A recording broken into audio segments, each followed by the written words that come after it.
employer how to pay you. This is where we are now. Are you going to go to even Mama Buka and tell the Mama Buka how to pay you? Not to mention Sheraton or Dangote's company. No, because it's Nigerian state, it's okay.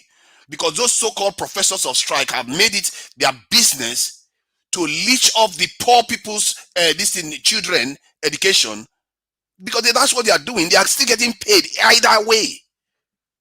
That is what is happening here. It's a scam. They still get paid. So does the federal government get paid for this madness. In the middle are the innocent people, the poorer ones that have been long suffering for decades.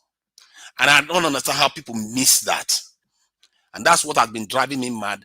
And this is why when I talk about these sort of things, I look at the people. That's how you know the truth. If you look at politicians, if you let them distract you, you are not going to see the truth. Look at what the people are going through.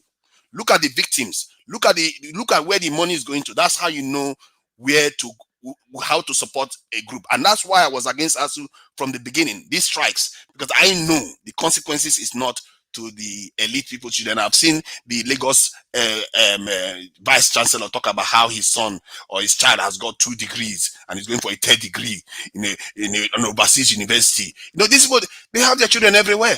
Some of them are affiliated to private universities. Some of them, yes, some of them are probably sitting at home, no job.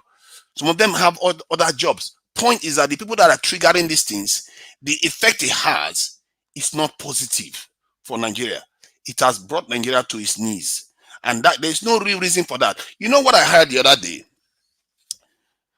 A woman, I was watching a program, maybe some of you have seen it. She said that giving birth is their battlefield. That's what the woman was saying.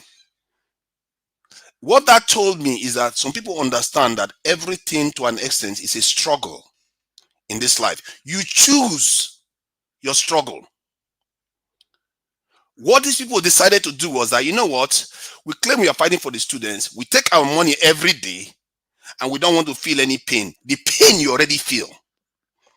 The inflation that is going on in the country, the incompetence, the brain drain, and the lack of leadership in the country carries on, and you claim that you are trying to help the people. That is anarchy. Personally, they would have been better off just taking the hit. If you are not getting paid enough, look for a way to earn more money. Find creative ways to earn more money. Keep the schools open. Because those students that you are going to train tomorrow might become ministers. They will remember what you've done. Children remember their parents for the sacrifices their parents made to educate them. And I know there are a lot of people that remember some lecturers till today. That remembers the things that some good teachers did for them. Even at primary school level, they still remember it. And yet these lecturers won't make any sacrifices for the students. They say they are making it for students, but clearly, what is the sacrifice they are making when they are still getting paid for staying at home? That is not sacrifice. If that's sacrifice, I want more of that kind of sacrifice for myself. Oh. Give me money, make I stay at home now. Go and find another job so I get double pay.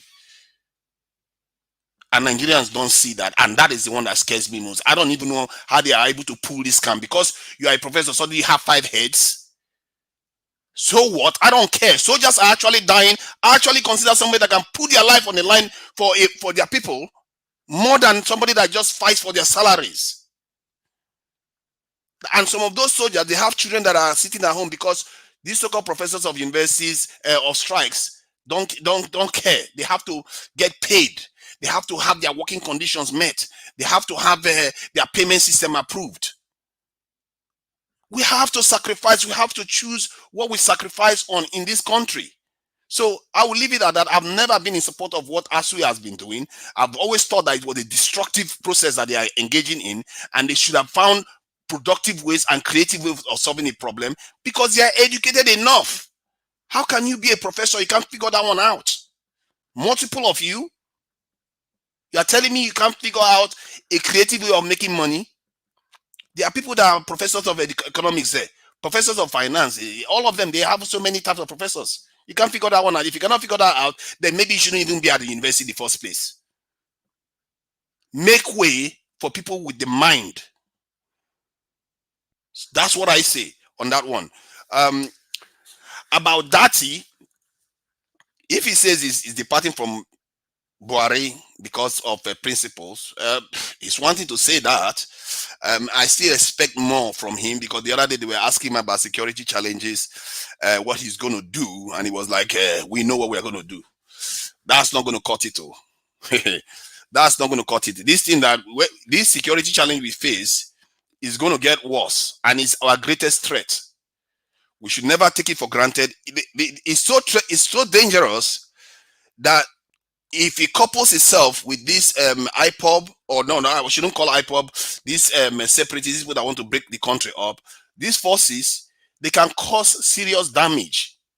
And right now, the way we are responding to it is like they kick us, we try to kick them back. They kick us, we try to kick. That's not how it works. If they kick you one, you go 100. If they bring gun, you bring missiles. You cannot fight them. You have to make the force overwhelming, because they are small. They can show up anywhere. You have to go over in an overwhelming way, clean them out, so that our country can be whole and we can get investment into the country. Our people can go out at night not feeling like they are going to get waylaid or feeling unsafe. There's no reason why we should live like that. And this Datti guy saying that it's like some kind of secret, no, that's not going to cut it. We need people that are actually going to tell us more, and not just tell us more. Give us clear ways you are going to do it. How are you going to pass the law? What is going to happen? Do you have the power to use an executive order to make these things happen? Those critical questions have to be asked. These people have to be dragged before the people. They really know. I think during campaign season, I've never really been in Nigeria's campaign, so I cannot tell how it works. But I don't want them to float over people's heads and into ASUU Rock, because by the time they make it there, you will hardly get any commitment for them anymore. And it's not only about the president. It's not only about Datti. It's also about the legislators. They are all in our local governments. They are all in our towns. And they have family members.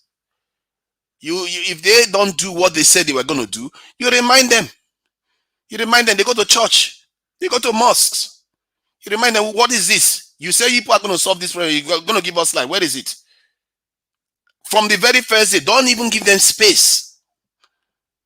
Like, make it look like they are supposed to deliver it yesterday. Because you give them room, they will use that room to serve other people. I tell you this because this is how politicians behave. They listen to the last person in their ears. Not to mention the one that actually controls and keeps them safe. If you don't make your own military strong enough to be independent, then they will listen to the ones that are independent and strong enough. We have to be diligent. We have to be single-minded about this. If you want to rescue Nigeria, in a way, it's not hard. It's just a matter of saying, you know what? No divisive talk I'm going to listen to. We want to build our country. We have to come together with like-minded people to build. Because those ones that have this like mind to build are our saviors, really. Can you imagine handing it over to the ones that want to destroy? That should tell you how important you are. Without you, there is no country. There is no people. So that's why I'll rest that one. Okay. Thank you very much, Mr. Tunaija, for that contribution right there. I'm going to go straight to Mr. Ike, but before I do, guys, do not forget to like and share this broadcast. We're not here just because of you and I.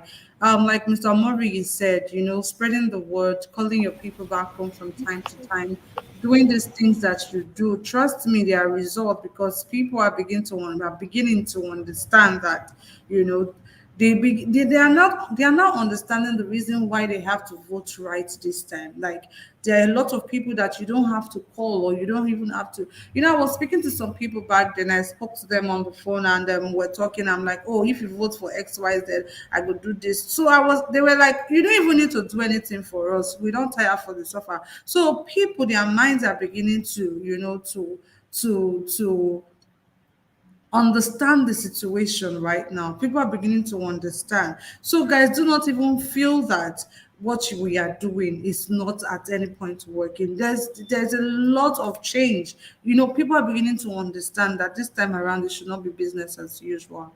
Vote what is right, vote the right candidate, vote the man for the job. It shouldn't be about what is it called right now? It shouldn't be about religion. It shouldn't be about tribe. It shouldn't be about any of this thing. What we are looking for is who is competent, who can deliver, who can do the right thing, who is the best man for the job. That's what we should be looking at. So, guys, I'm going to keep urging you people not to get tired, not to get weary. Let's continue to do that which we know how to do best. Let's continue to spread the word. Let's continue to do what we know how to do. And by God's grace, you know, in as much as so many of us are not present right now, but by God's grace, on that day, so many of us will be present. So let's continue to do what we know how to do. Don't get tired of spreading the word, because these guys, they don't get tired of doing what they are doing. We shouldn't get tired. I just thought to put that out there to continue to encourage us, to continue to let us know that what we are doing is not in vain. People are actually, you know, beginning to get awakened by everything that is going on in the country at this point in time.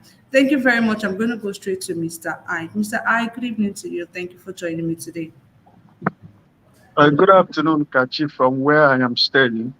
How are you And doing today?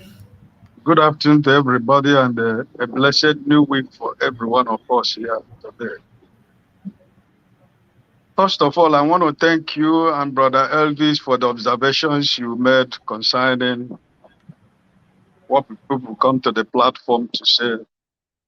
Um, I was very happy with the observation of Elvis and you, and I pray that all of us will take notice of that, and mind the languages we use or what we say when we come in this platform.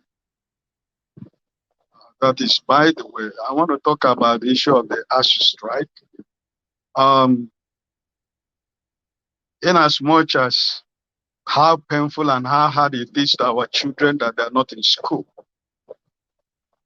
But I think that the best thing that we have to do is to do the right thing. Peter Obi said that instead of him to do the wrong thing to win an election, it's better for him to do the right thing now and never win an election. So I believe that the federal government and also, if they are sincere for the well-being of Nigerians, that they can find a solution to it. And I am not in support of, disbanding ASUU or banning ASUU. We are living in a country where snakes swallow about 1 billion naira. We live in a country where monkeys swallow billions of naira. We live in a country where the Minister of Employment paid 100 million to file in for APC presidential candidate when actually that is not going to win. We have the central bank governor who paid 100 million for ticket for APC, knowing fully well he's not going to win. So if anybody is telling me that Nigeria or federal government does not have money to pay us, we are not trying to be honest ourselves. The money is there, but a lot of wasteful, expenses that is being done by the government, a lot of corruption that is going on in the government.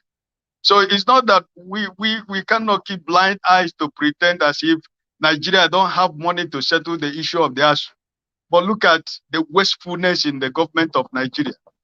Look at the level of corruption. Look at the level of impunity of our leaders and government officials. That is why we find ourselves where we find ourselves. That is why our children and our brothers and sisters are not in school.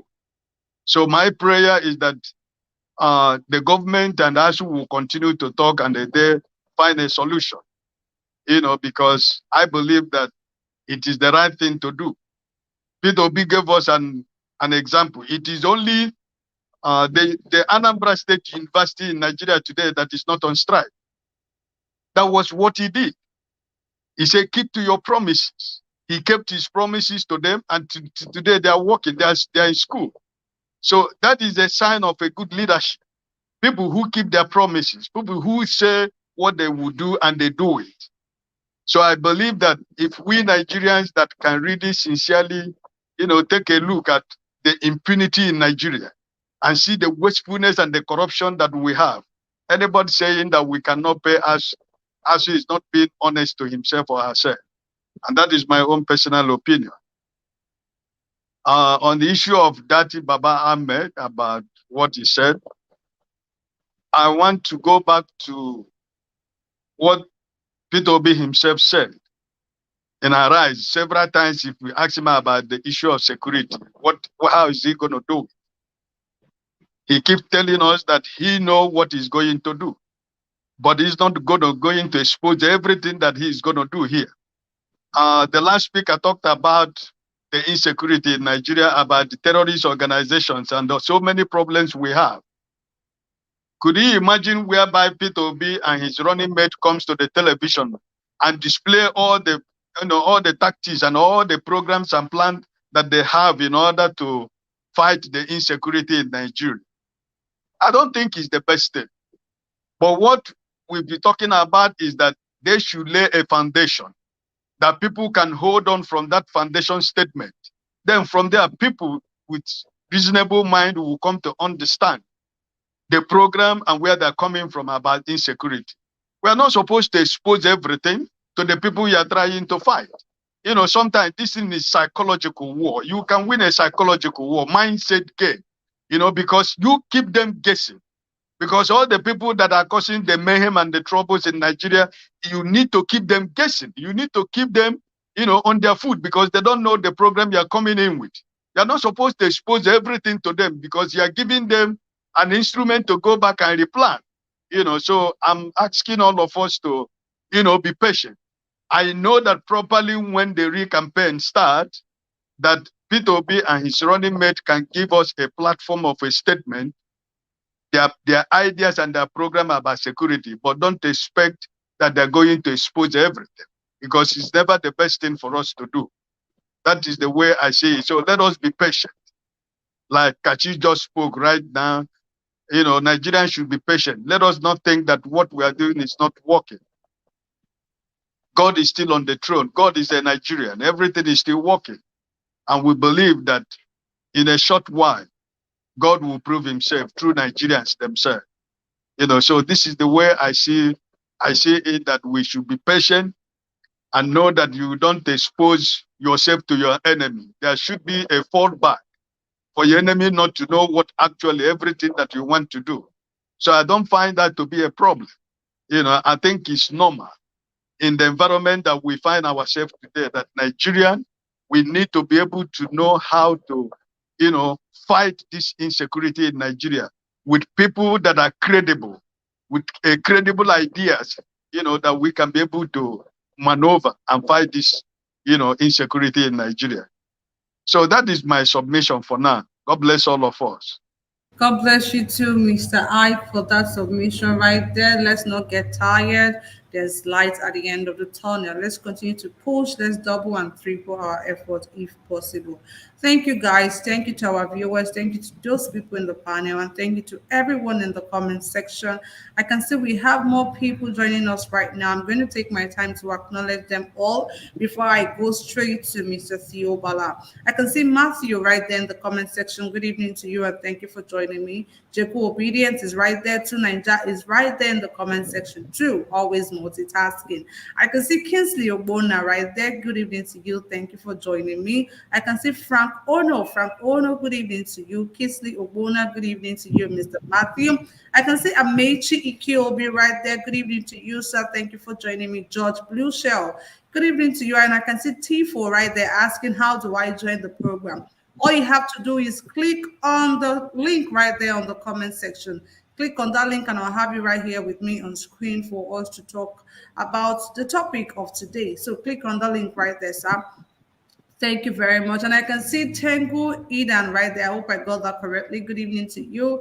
Thank you for joining me today. I can see a lot of new names here. Thank you, guys. Thank you for coming here today. I can see Oziegbe Wilifred. Good evening to you. Thank you for joining me. Joseph Oji, thank you for being here today. I appreciate you. I can see Bosse Adebayo. Good evening to you, Bosse. Thank you so much for being here. Julius Osunde, I think I called that already before.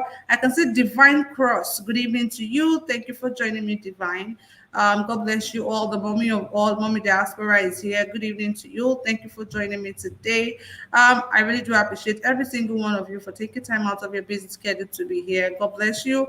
May our efforts never be in vain. I can see James Morgan right there. I can see Ayomide Suleiman. I hope that Suleiman is the right Suleiman because, okay, I'm not really understanding that spelling right there. Thank you so much, guys. I think that will be all for now. G Simon 137, I see you. Thank you so much for being here. I can see Vine Maxwell right there. Vine Maxwell, good evening to you. Thank you for being here. Appreciate you. Good evening, good evening, good evening. Raymond Osas, I see you right there. I can see Foodies right there. Good evening, Foodies. Thank you for being here. Ophelia Monye, good evening to you. Thank you for being here. I really appreciate you. I can see Eddie Justice, good evening to you. Endurance Osas. Good evening to you, Endurance. I can see Sonny Prosper. Good evening to you, Papa's Fritters. Good evening to you. Thank you for joining me, Ifeanyi Timothy, Nel Sam. I see you all. I see you are Frank Ono, Father, Evangelist, Man of God. I see you, Sonny Cosmos. I see you right there. Good evening to you, and thank you for joining me today. So, guys, just in case I didn't call your name, please understand that we have a lot of comments. It's not intentional. Okay, displaying your comments sometime on the screen also shows that I'm acknowledging your presence. So, guys, please don't be offended if I don't call your name. I can see Biodun Latif right there. Raymond Osas, I see you. I see Steelmaker right there. Namdi Ife Kandu, I see you right there. Joseph Tudela, I can see Siforin Kimbi. I see you right there. Perpetua Ndukwe, I see you all. Thank you, Kenny. Thank you, thank you guys for being here. I really do appreciate every single one of you. Anthony Obiora, I see you. God bless you all for all you do. Do not forget to like and share if you are yet to do so. Tell a friend to tell another friend about Ninja Watch. God bless you as you do so. I'm going to go straight to Mr. Theo Bala. Good evening to you and thank you for joining me today. Yeah, good evening, Madam Kachi. Thank you so much for the wonderful job you are doing here. Thank you. Um, really, I really love the topic and everything you guys have been discussing here. It's really commendable. Thank you. Before I go on, I would like to ask two Niger question. I don't know if I'm permitted to do so. Please go ahead. To Niger, please. Did you get your education in Nigeria? In that BSc, first of all? No, I didn't get BSc. I did get my this in secondary school education in Nigeria. And I Okay. know Thank you so much for that I question. know to an extent that it's quite, it's not the best. We didn't have that Mr. much strike Teenager, you've for now. answered the question already. Thank you, Mr. Tiyobala. Please go ahead. Okay, that is just one of them. I also want to quickly make some comments regarding what Good Baba afternoon, Ahmed. and good evening, everybody. Please do not unmute your mic if you're not speaking, guys. Please, it's really distracting us. Thank you very much. Mr. Tiyobala, please go ahead.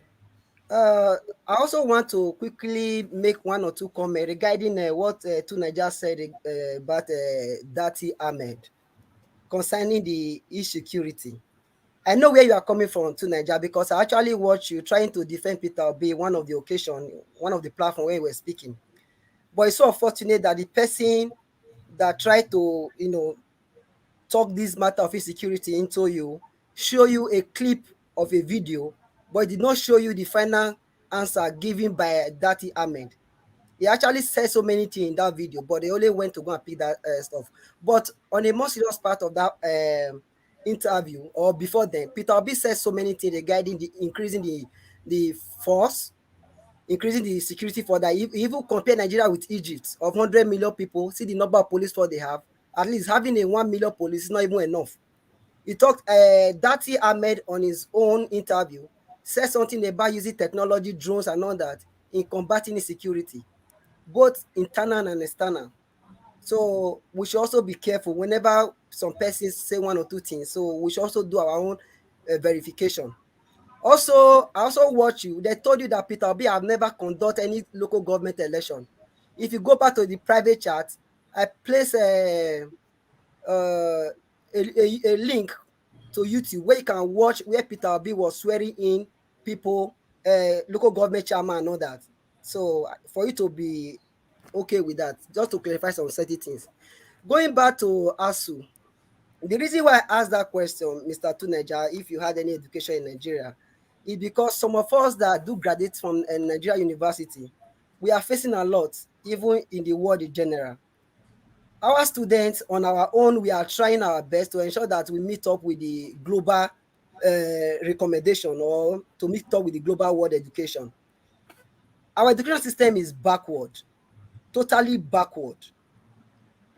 Federal government over the years, not just Buhari, over the years, their budget allocation to education is below 5%. And a nation that wants to develop should find a way to fund education, whether we like it or not. When you're talking about nation development, education is the key. If you are not having sound education, definitely the people you are ruling or whatever will not have good things to better your society. Before now, I remember I personally did a transcript for somebody, a white man, to be precise. I did a transcript for a white man, University of Benin, also University of Lagos, and many other places like that. The one I did was from a white man. I did when they came to University of Benin to come and study. Back then. But today, our people cannot even have quality education in Nigeria. That is what ASUU are crying for. Now we are talking about today. We are talking about technology moving the world. Go to Nigeria University; they don't have computer lab, no funding. Okay, fine. The education system, the system, ASUU body, when Buhari came into power, all this money they were generating internally was no longer there. What happened was that they not what they call single stretching account, where they not pay money through their TSA or whatever. Then you now see people paying money through remittance. Even if you want to do project binding, you will pay to federal government. If you want to process your transcript, you pay through federal government. So they take charge of everything that has to do with finance in the university, making university bodies redundant. They cannot generate money for them to pay their staffs or to carry out their research. Now, there are so many things that is wrong with the education system that if I start enumerating today, we will not live here. So the bottom line is that this government or all the leaders we have employed over the years have failed the country of not providing adequate enabling environment for Nigerian youth to study. When you graduate from Nigerian universities, then you now know say at least have bake. We have good professors, we have good lecturer. No internet, nothing for them to really measure up. As we speak right now, if you go to Nigeria streets, they say school na scam. I own a master's degree in one of the Nigerian university. At the end of the day, people were even mocking, as in, they will ask you, as in, you become an object of mockery. Go and ask how much professors are receiving, doctors, how much are receiving. There is no need to write home about. Many people, students now, are not believing that there is no need to go to school. That is the main reason that drove many of us out of that country, that we now find ourselves in US and other countries as we speak today. Please, whenever you are blaming ASUU, ensure to put federal government at the head, because they are the cause of the problem we are facing today. Because one of the core components of nation building, human capacity building. How do you talk about human capacity development when you're not talking about quality education? So we should be very careful when we try and make comment, because our education system is totally bad. And the federal government, as we speak today, they are not funding it. But they have money to go and be paying, it should to be looting. That's just on the other side. Regarding Ahmed saying parting way with Buhari and all that. Yes, if you watch the person of Datti Ahmed, he has been a man of principle. When I watch some of his clips, he says so many things regarding all this corruption and all that. So for people don't believe food and things are this or so northern this or that. Not all. Example is this Ahmed of a person. He's a man with good character. He does not believe in corrupt system. Now we are talking about fighting insecurity. That is one of that video they showed you. This is what Ahmed talks about.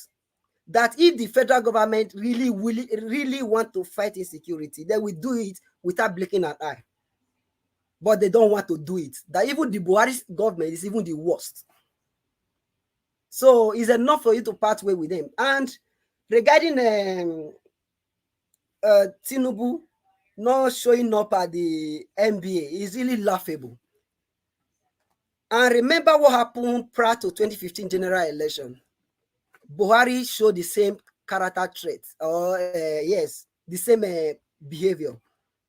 When you see a leader or a person try to contest for position like that, and you are not showing up in public to make your vision known to the people, is an example that when you get to office, you will not be answerable to the people. You don't even care. Imagine such an organization, such a platform, NBA for that matter, the largest in Africa, just 2 minutes away, 2 minutes away from your, as I say 2 minutes, just some few kilometers away from your house. You send a man for Borno State to come and represent you in Lagos. It shows you don't have vision for the country. It shows you that you don't have the capacity. It shows you cannot even, coordinate an audience or even talk in public. This is the problem we are facing with Buhari today. Buhari have never wanted to grant any press conference or any other thing. Otherwise, all we see is recorded video. What wrong for Tinubu coming out to come and at least tell the world, this is what I want to do. This is what I want. At least you see article today. You see Peter Obi, you see other candidates. Nigeria should be wary of this. Nigeria should be very, very careful when making selection, because the problem we have been facing over the year is leadership failure, which Peter Obi have talked about in several occasions. It's better for us to start choosing our leader using these qualities.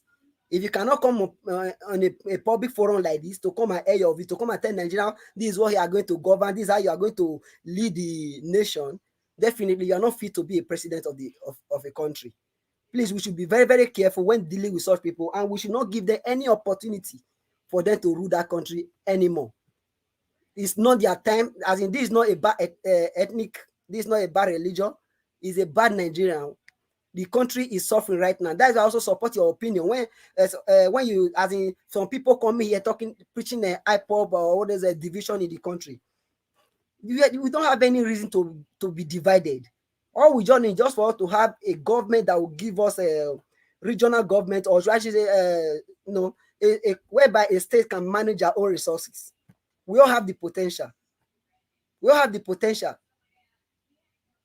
So it's so unfortunate that in today's world, we are not seeing people who are really passionate about their country. I just want to use the opportunity to beg each and every one of us.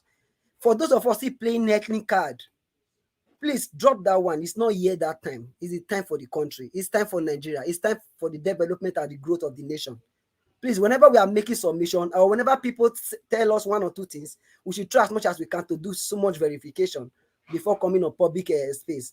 Peter Obi has said it several times, with time without number, on how he's going to deal with insecurity, increase the number of forces we have. And one of the insecurity we are facing in the country is the stomach insecurity. I know so many people in the country right now who we are supposed to be a good people before, have never thought of even committing evil or crime. Because there is no money, most of them enter internet wherever. But if you provide those people with a job, I believe they will be able to make a living for their family and for themselves and for the nation. Please, thank you. Thank you very much, Mr. Siobala. I'm just going to shade more on the last thing you just said. Personally, I really do not feel fighting insecurity and whatnot is all about taking guns or sending troops out to fight, to kill, or whatnot. I really feel elevating or removing poverty, taking people out of poverty is also a way of, fighting insecurity, because I mean, the level of poverty in the country it's very, very high. It's so bad. It's really, really bad, guys. So I really feel taking people out of poverty alone is a way of also fighting insecurity. We'll keep our fingers crossed and really hope for the best. And well, let me not exactly say that. To Niger, I see your comments too in the comment section, okay, saying that what can you do, LOL, and things like that. Yeah, you have your views. If people do not agree with your views, people are free to counter you on what you say. But agreeing to what Mr. All Politics is saying about not learning anything on this platform XYZ, and you're like, LOL, what can I do? I can do what I can do. It doesn't really send a good message. What are you trying to say? I wasn't expecting you to give that sort of response to All My Politics because it's saying you can't win on this platform, you cannot learn anything here because of pro Obi or pro anti Obi or whatever it is that it types. It's not really nice because you come here every time. We regard you as one of our own, and replying to that and saying LOL. I really do not know what to make out of that your response, honestly, because my eyes are everywhere. I'm seeing, the comments. Anyways, I'm going to go straight to the next person. But guys, do not forget to like and share. And also, please, let's try and be one place. If you want to be here, be there with all your chest. If you want to be on the other side, be there with all your chest. There's no point going around or anybody trying to act as if they are smarter than one other person. It doesn't even make any sense. We're here preaching, we're here talking. It's not fun coming out here to do this thing, but we were sacrifice it because we want a better tomorrow. So if you want to be in one place, be one place with all your chest. Nobody will beat you. Be there with your chest. Let's understand that, okay, I did here with my full chest too, and this is my reason. These are my reasons. Give your reason X, Y, Z. Now the reason we make me to do this kind of thing with that. But for some people to act as if they are smarter than the others just because they don't agree with your point of view, or because you feel once you make your views, nobody should challenge you. It doesn't work that way. Doesn't work that way. So I beg, let's just be guided. Make we do everything with our full chest. Coming out here talking things on the comment section or making one person feel as if they are dumb, you are smart. It doesn't make any sense. So what are we not preaching about? So how are we not better than this government that we keep criticizing every now and then? It doesn't make any sense, guys. I beg. Let's do the needful. Let's just be guided, I beg. I'm going to go straight to Mr. Chris George, but guys, don't forget to like and share this broadcast. Let's continue to spread the word. Thank you so much and God bless you. Mr. Chris, you're up next. Yeah, good afternoon. Can you hear me? Loud and clear, please go ahead and make a contribution. Thank you, my fellow panels. Oh, what I want to ask my co-one questions. Do you think Nigeria value education? I don't think so. Nigeria didn't value education. When you say Nigeria, are you speaking generally? You're speaking for the public. Of course, Nigerians do value education. I'm So you speaking to cannot the say Nigerian leaders. I'm Nigerians. speaking to the Nigerian politicians. Our politicians didn't value education. Our government, Nigerian government, when I'm saying Nigerian government didn't value education. Because when you check Nigerian leadership and Nigerian system of rule, you find that the professor who's supposed to rule Nigeria are the one asking the illiterate one for help, while the illiterate one run the governmental office and the professors being teacher. That's how things run in Nigeria. If I may ask, check some senators, check their newspaper allowance and check salary of university vice chancellor. You will make difference for yourself whether this government value education or not. For instance, Nigeria is a country that's full of talented people and with different varieties of people and different varieties. For instance, let me use England for example. During the earlier century in United Kingdom was spread their intelligence one, their government honored them. How many Nigerian scientists have governments honored? But in UK, in the earlier century before their civilization, their scientists are more respected more than any other person in the community, in their society. But in Nigeria, we celebrate criminals. Nigerian government celebrate criminals than celebrating the professors.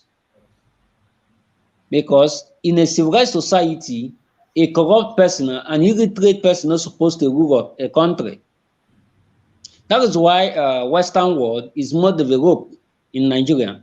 You see, someone blaming us, I can't blame ASUU because when you check Nigerian education, Or like when I was in, my brother is my mentor. He was in Futo Owerri.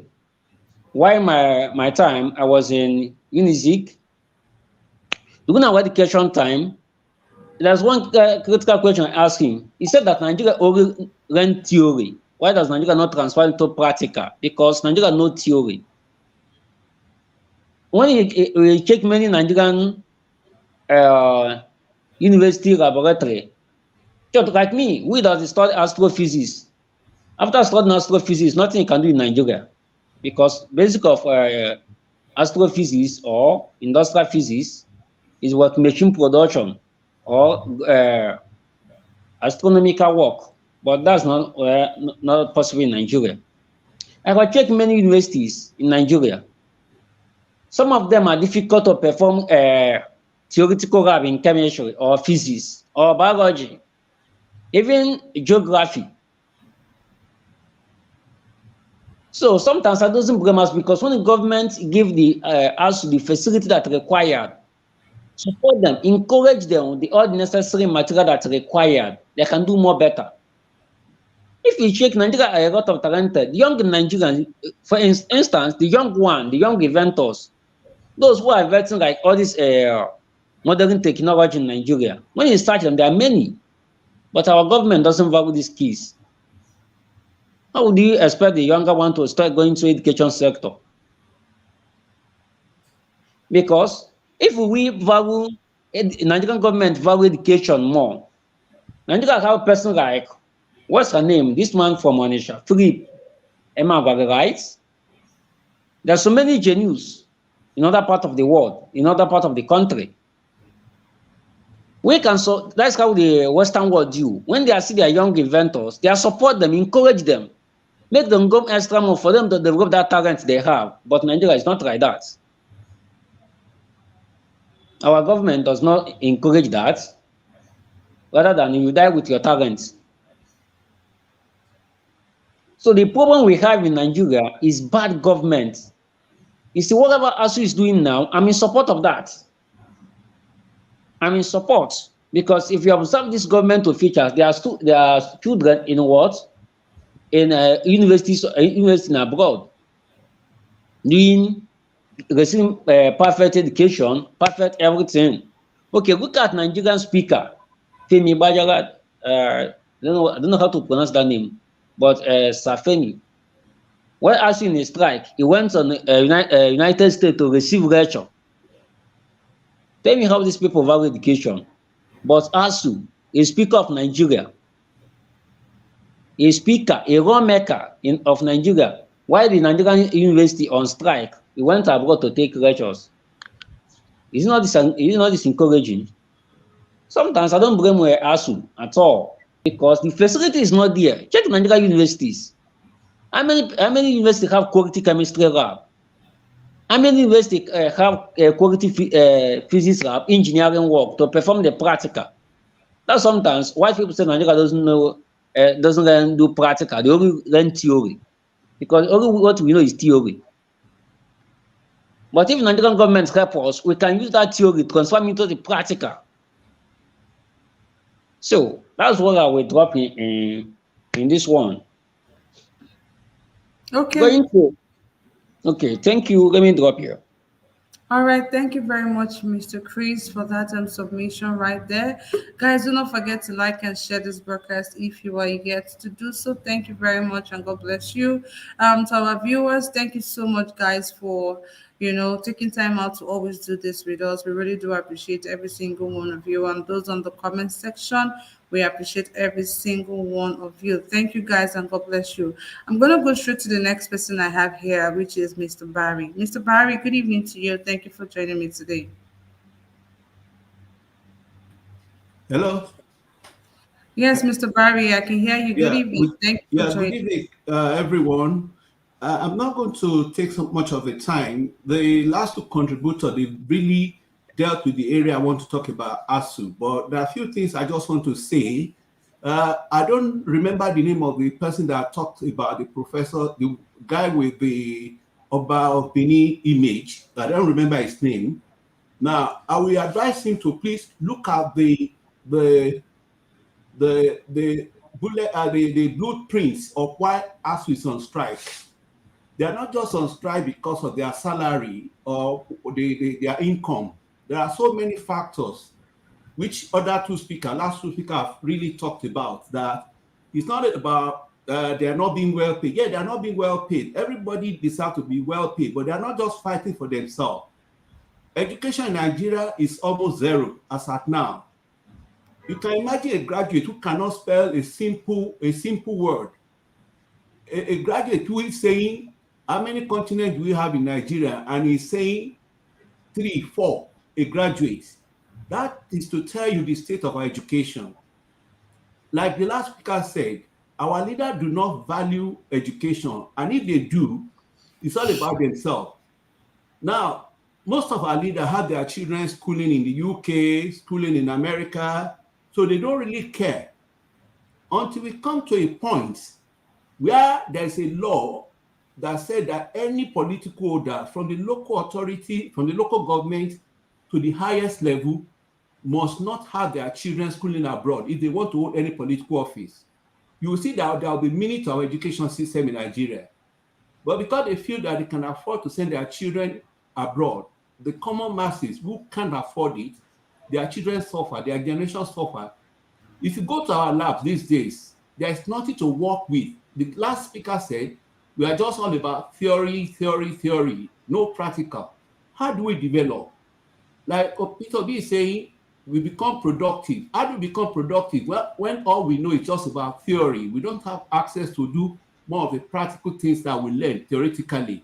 So what I just want to say is that we are, until we come to that point where there's a general law that no a political office holder, no matter the lowest level, from the local authority to the federal, must allow their children, must not have any children schooling abroad. Our education system may not work because they will not care if for some of them have their children at home for these past 6 months or 7 months.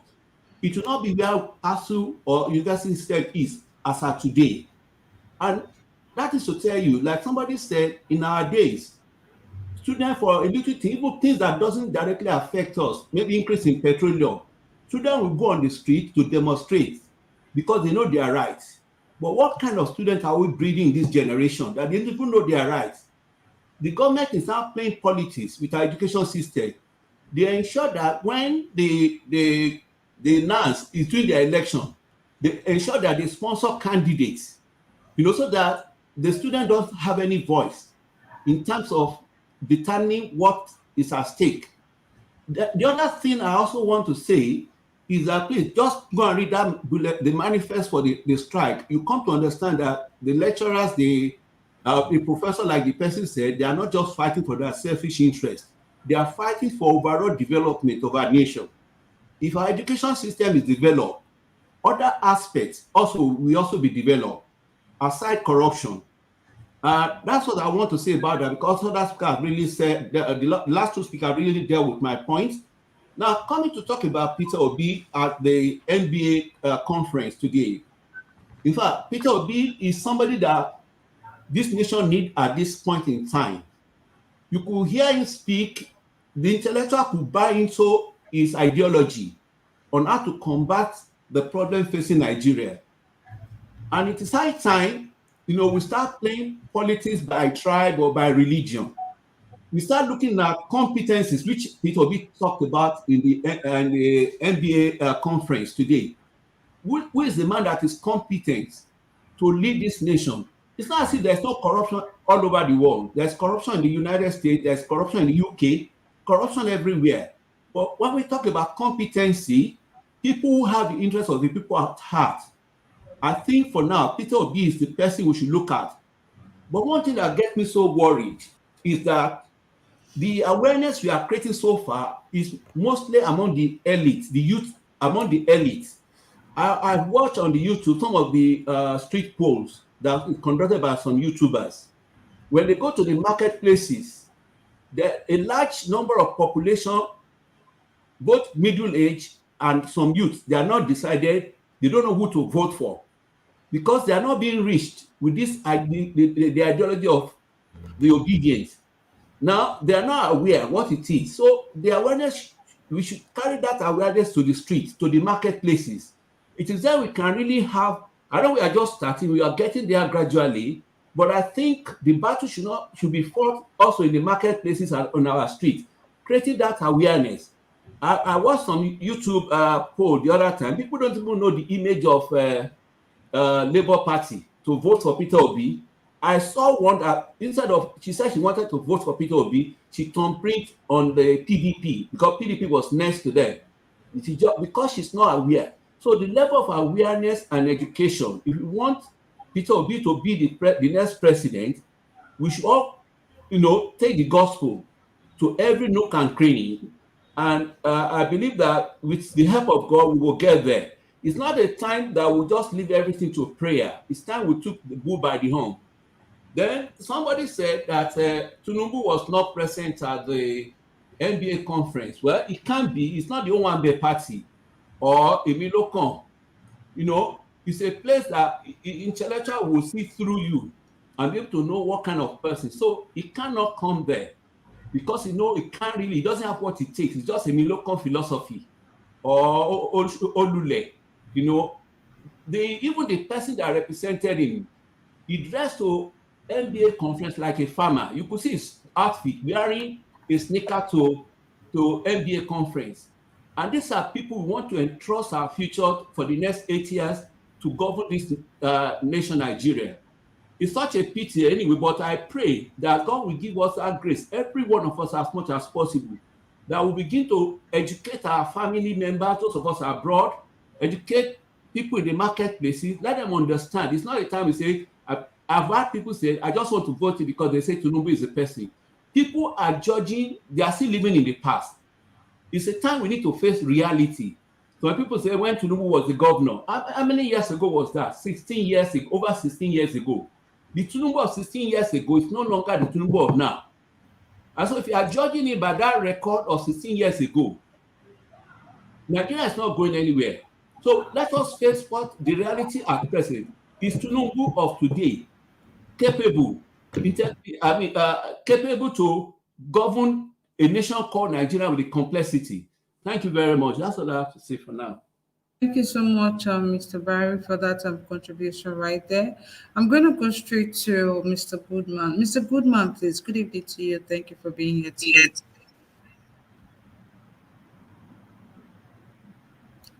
Mr. Goodman, are you there, please? Yeah, sorry, I was unmuting myself.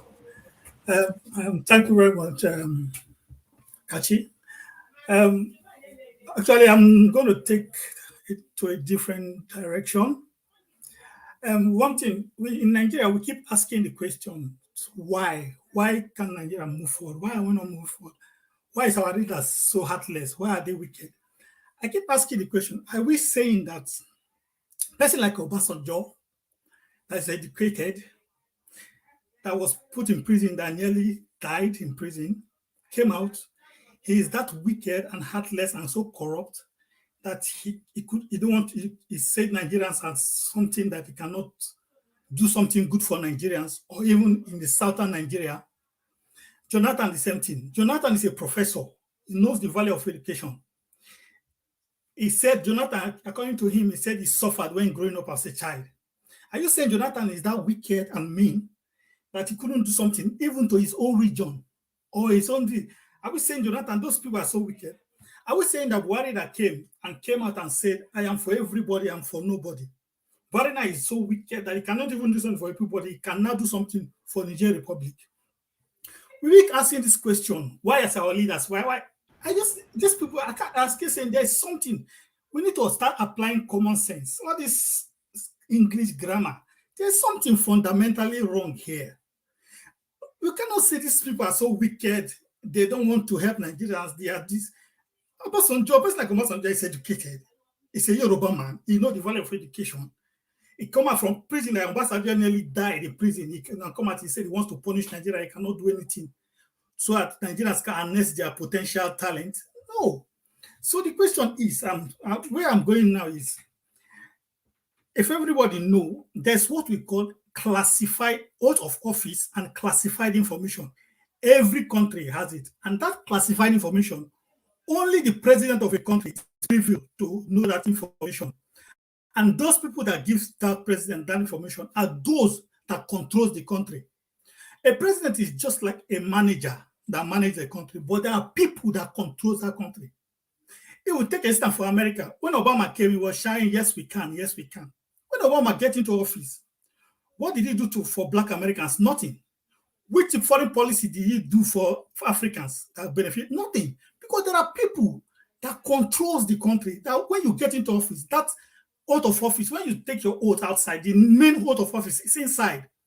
And there's what they call classified information that only a president, I don't know if people know of that. Only the president of that country is privy to that information. So when you see, unfortunately for Nigeria, unfortunately, the people that controls Nigeria, unfortunately, it's not in the indigenous Nigeria. And those are the people that gives you that classified information. Anytime a president is sworn in Nigeria, the first place he goes to is United Kingdom. That's the first place they visit. That is where they give them the standard. They will manage Nigeria. This is just, even if Obi comes, Obi will go there and they will tell him, this is how you will manage this country. You'll be shocked. Obi will come. All this thing will still be like that. Nigeria is like a ship that is stationary and is anchored, and the key is being locked somewhere and is held by maybe the United Kingdom. That ship doesn't sail, it stays in a place. The only thing that happens is when a wave comes, you unsettle the ship, we'll all be making noise. The only thing that will happen, somebody will come, we only steady the wave and the ship will steady. But the sail can never sail. There will never be any progression. This is the, so I'm asking this question. United Kingdom, I'm in Scotland. So when two Nigerians come here, people that lives in United Kingdom, most of people that lives in England, they don't really know how this United Kingdom is set up. I'm not in Scotland. I know. I can tell you how this United Kingdom is set up. When Catrola is going and tell you the keeping Nigeria one is a tax that everybody must do. Tony Blair will visit Nigeria. He will go to the north and tell you keeping Nigeria one is a tax that everybody must do. That after they said they won't go and talk to Obama. Obama came and preached for them.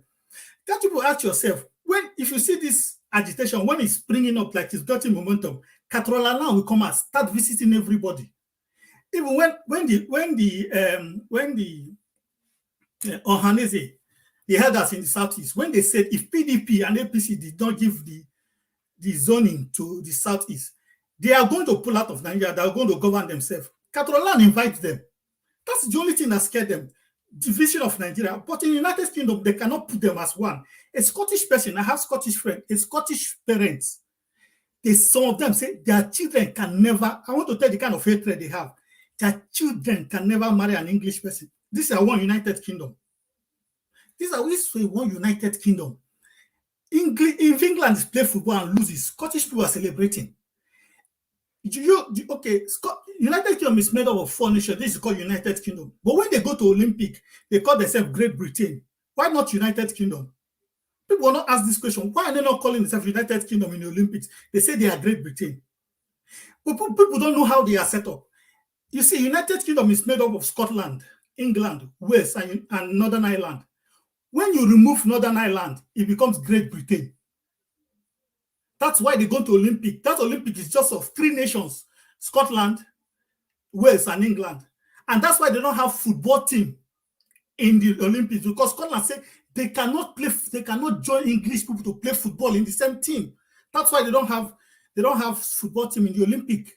That is the way you remove Scotland from that Great Britain, it becomes Britain. People don't know this. Britain is just England and Wales. Great Britain is Scotland, England, and Wales. United Kingdom is England, Scotland, Wales, and Northern Ireland. This side is set up.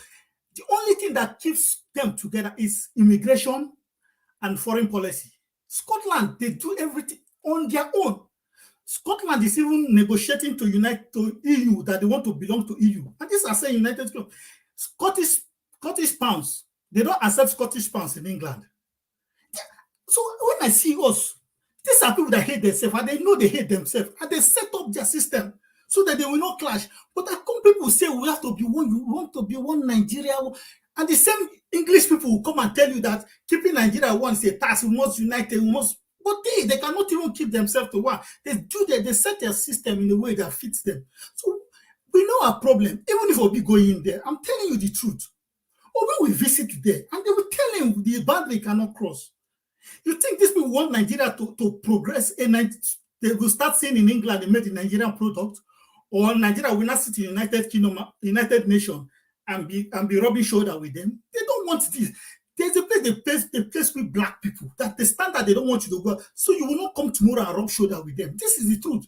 Obi will go there and visit them. They will give that information is what they hold. That in the something happened to Nnamdi Azikiwe.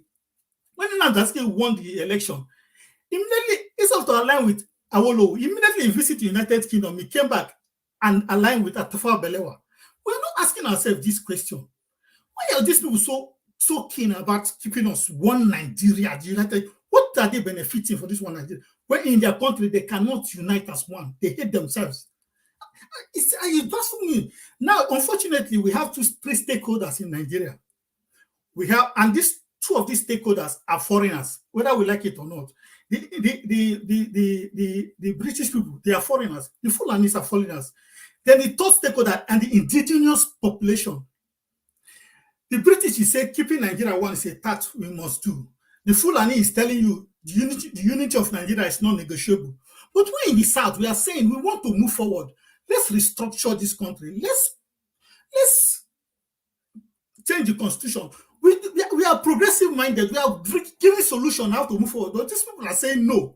And we are sitting down here, they say that no, we have to be united. These people, they are holding us back. These two people are aliens to that space. We are indigenous people. And they are benefiting from our sweat as an indigenous population. Look, if now the killing is going on in Nigeria, United States, when they attacked United States 9/11, United States said, we will go after every terrorist around the world. You're not asking yourself, why are they not coming after the terrorists in Nigeria? But now all the things Buhari is doing to us, this guy in North Korea, has he done half of what Buhari is doing to us and APC to his people? But the world, the UK, the Europeans, they say they want to sanction the guy, they want to do this. But we Nigerians are crying to them, look, we are being killed. But they turn blind eye. But in North Korea, they say they want to sanction the guy because they are crying for their citizens. The same thing they do to Libya, Gaddafi. Once you don't buy to their tune, you are not asking us, so why are they turning blind eye to our predicament? And we are calling them, but the people that are not even calling them, they are sanctioning them. So this is the thing. I want us to know that, look, if we want Nigeria to move forward, as long as we remain this one, and these people, United Kingdom is telling us keeping Nigeria one is a task. This is just fallacy. Obi will go in there, anybody will go in there. Your first point of contact is United Kingdom. Buhari came and make all the noise out for everybody and for nobody. You don't know until you get into that office, then they will table down everything to you and you will see where you can go and where you cannot go. We keep saying why? Jonathan is not that wicked. Jonathan is an educated man. He's a professor. He knows the value of education. He knows the good things. They know. Fashola say, I will put electricity. He went there and maybe the Buhari must have told him, my friend, you cannot go beyond that side. Okonjo Iweala came. She want to stop oil subsidy. They kidnap her father.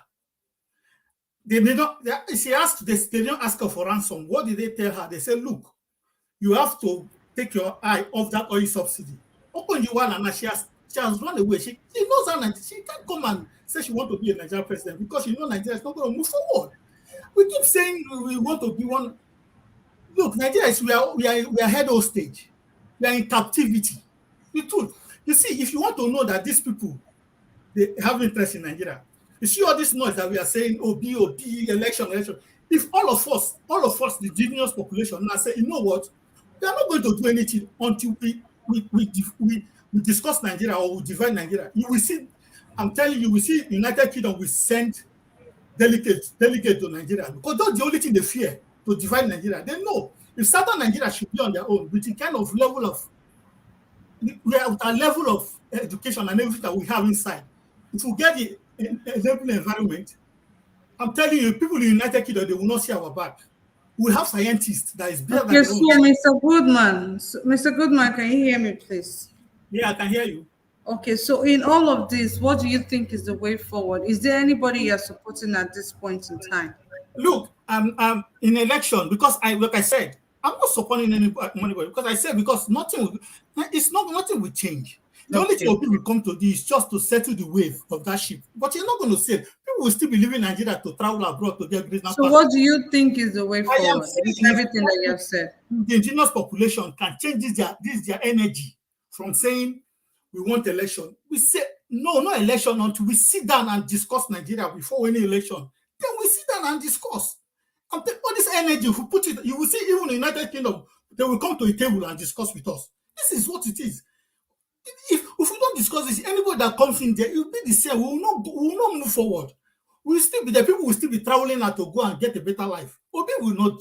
There's a way Obi will get Nigeria to. But I am working here in United Kingdom. I don't know, some of you that stay in United, you will know this. It's not like America or Canada. I have friends here that have left UK, Canada, America.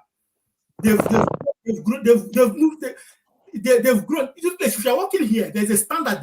No matter your qualification, no matter your experience, there's a standard they will peg you. You will not grow further than that in any company here.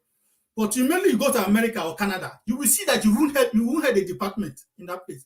This is who they are. As if we can use energy and say, look, we need to discuss Nigeria. All this insecurity will stop in a twinkle of an eye. We need to discuss Nigeria before we do anything. It's a simple thing. I'm using Scotland as an example. I'm living in Scotland.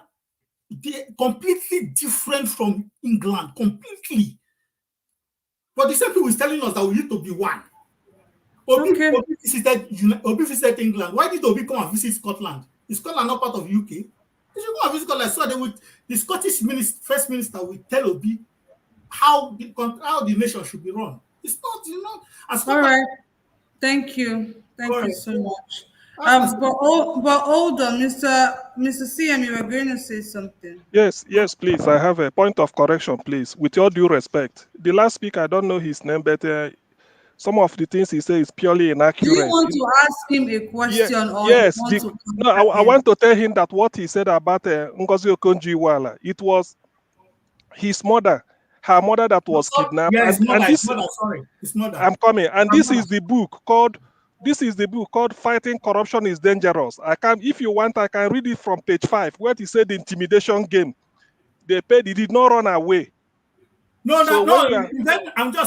Excuse me. Hold on, please. I heard what you were saying. Not only me, people can also speak. So when you are saying all those things, it's totally inaccurate. What happened was it was the Nigerian cabals that kidnapped because he wanted to talk of not really oil subsidy. It's not saying it's going to remove oil subsidy. So you misinformed us. What Okonjo-Iweala said was that people import crude oil and come and take money while the oil hasn't arrived. Not that they're removing it. He's saying that the ship may be somewhere in Argentina.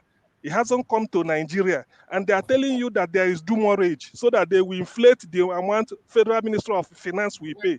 Because she is the Minister for Finance, she will now go through and say, okay, if you say the ship has arrived, let us contact the Lloyd's, the world-known insurance company in terms of marine insurance in London. So Lloyd's of London will say that there is no ship in the high sea carrying any cargo to Nigeria. So when Okonjo-Iweala discovered this, they called Jonathan. That's why they kidnapped her mom. So you do not know the story. This is the book to go and read, written by her. You cannot know her story more than herself. Wait, I'm coming. You will speak. It is called Fighting Corruption is Dangerous. So if you buy it and read, you will know everything about Okonjo-Iweala and then the kidnapping. What you are feeding us here is just pure fib, with all due respect. So that's what I want to point out. And there are other things to say, but I don't have evidence to counter. I'm not having the evidence to hand to counter most of the things you are saying, because if I start going to search it in my bookshelf now, it may take long. But for this one, this is the book, and this is the page where she stated, if you like, I can read it out, but I don't want to. Okay, Mr. CM is going to get to you. Mr. CM, to get to you right now, please. Okay. Thank you. Mr. CM, let me respond. Okay, please quickly do. Let's move on, because we have people who are here to say anything. Mr. CM, so I just as long as I watch that video on BBC, but it's a mother, but I know she's talking something about fuel. But other things I said about Scotland and England, are you doubting that our president, the first visit, if they become president, the first place of visit to United Kingdom, are in England, not United Kingdom, because Scotland has nothing to do with that, your United Kingdom, because I live in Scotland and I know what we are fighting for. So are you telling me their first visit is not in England? You want to doubt that one? Are you telling me that? Are you going to tell me how United Kingdom is set up? I live in Scotland. Mr. Goodman, nobody is telling you how England or Scotland it's been set up, right? That is not what we are discussing. Kachi, can I say something? Nobody is talking about that. Mr. Tiobala, please, you have 30 seconds. Okay, just for a few seconds, please. For those of us blaming Scotland, England, UK, or whatever, US for our problem, we should desist from that. The problem we are facing is leadership failure. We cannot. They are not the one responsible for corruption happening in Nigeria. They are. They are not. I'm telling you, they are. All right, thank you. Thank you very much, Mr. Tiobala. Mr. CM, you're up next, please. Okay. After that, we have Scott. Then we'll go for the second round. Okay, thank you. Well, I'm really have to say, because we're all protocols observed, and thank you, Niger Watch, for everything. You see, what I like here is that Niger Watch always say that when you are talking on my platform, people are ready to counter you with facts. So this is one of them. Anybody that want to know anything about oil subsidy, as far as Okonjo-Iweala is concerned, under Jonathan, this is the book to read. The Minister for Finance, of which Okonjo-Iweala is, she is in charge of payment. So what she did was to find out why is it that there is no petrol in the country, yet she's authorizing millions and millions of naira for payment, until she asked the lawyers of London, said, where are, because every ship in the war, every ship must be insured. So she now asked them, said, look, where are the ships that are coming? He said there's nothing in the high sea, because they patrol all the oceans of the world. He said, as at now, there is nothing. Then she now came back and sat down and said, look, all this oil is a scam. So that was why they now planned. In fact, what they told her here was, they don't want any money from her, that they kidnapped her mom. The only thing that will make them to leave the mom is for her to resign and get out of the country and leave the country for them. Okonjo-Iweala said she can never do that. Eventually, due to Jonathan was involved, and everybody used even Interpol with some Israeli agent, and they were able to fish those people out, and then they released the mom. So any other story, not based on this book, is pure lie. That's right, as long as it's concerned. You are correct. I listened to all her. Right, thank you. Thank you. So thank for me you, now, guys. Mr. CM, please just hold on. Thank you for putting that out there. Okay, we are reading the book. Thank you for putting that out there for us. Like we always say, we have a lot of people viewing us. We will try as much as we can not to mislead people or give any false information. That's why we always verify any news before we bring it out here for for the public. But before I move on, Mr. CM, you're up next. But then I want to say thank you to Mr. Alexander Gomez and to Mr. Amechi QB for the super chat right there. Thank you guys so much. God bless you. May your pocket never run dry. Thank you. Today, well, make I just reserve it till I won't talk. Anyways, Mr. CM, please, you're up next. Okay. So the topic I want to speak on, this ASUU versus federal government. I want us to look at it this way. It's just an employer-employee relationship. The university is there. If they need people to teach, they advertise, or maybe they employ you. And when you're employed, just like just like any other job in the supermarket, there are terms and conditions. As long as you are following the terms and conditions, you do the job, your employer should pay you. I understand that from what P2B said, that sometime in 2014, they signed an agreement.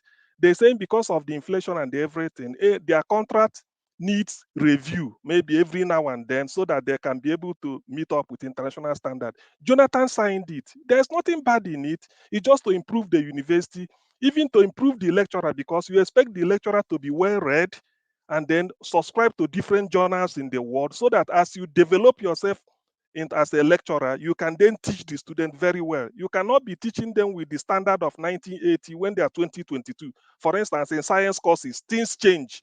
I think Tiobala, if you're a scientist, you will help me. So things change. You have to be up to date.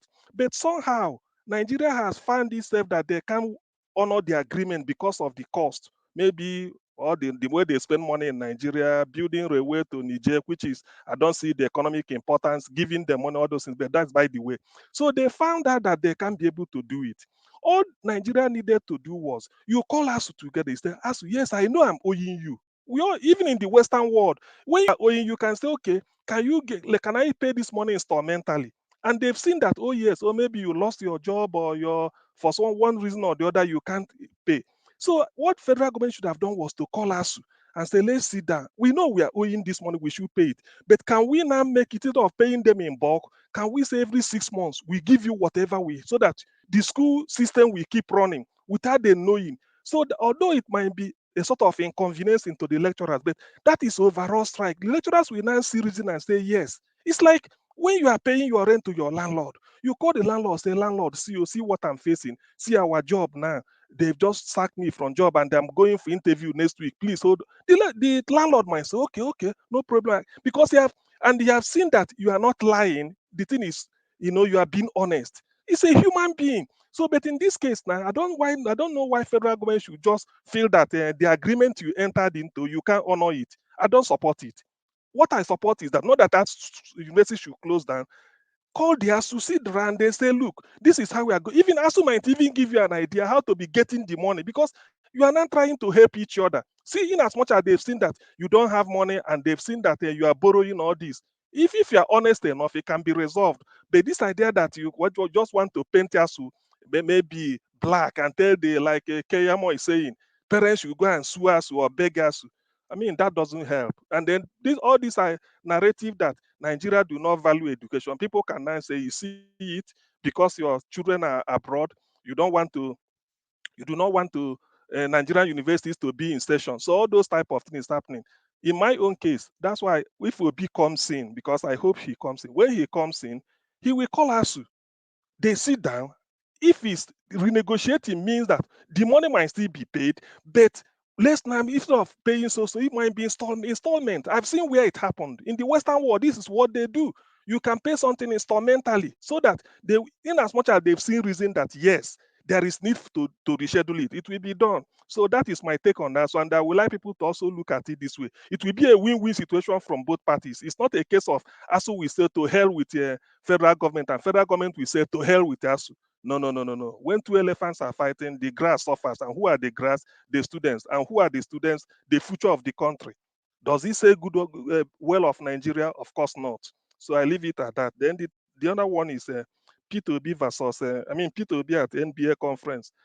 Well, I expect P2B to speak anywhere he's called upon to speak, in as much as the campaign has not kicked off. But occasions like this or conferences like this, for him to address them is indirect way of campaigning, because the people there will assess him, especially a profession like like the bar association. These are learned. They call themselves learned men and women, so they know exactly what P2B is saying and they can put it in context. So anybody who fails to appear at such a conference, I wouldn't say it's treating them with this contempt. Maybe you are not sick, you are sick, or wanting something kept you away, but it's an opportunity missed. For instance, the APC chap didn't turn up, Tinubu.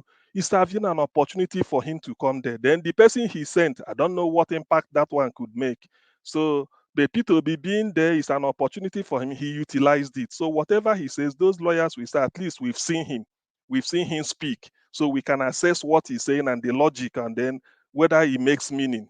So something like this, I expect more to come. And P2B, not only for lawyers, even if a students' union, only that the students are not in session. Otherwise, it could have been an opportunity for Peter to go to different university campuses, or even to the market when the campaign stops. Get into the market, interact with them in pidgin English, explain what you want. To the lawyers, you speak Queen's English with them. To the market women or anywhere or bus stop, you use pidgin English. The whole essence is for you to sell your agenda or your manifesto to them, tell them what you're going to do, and then carry them along. But as much as possible, do not disregard, underrate anybody.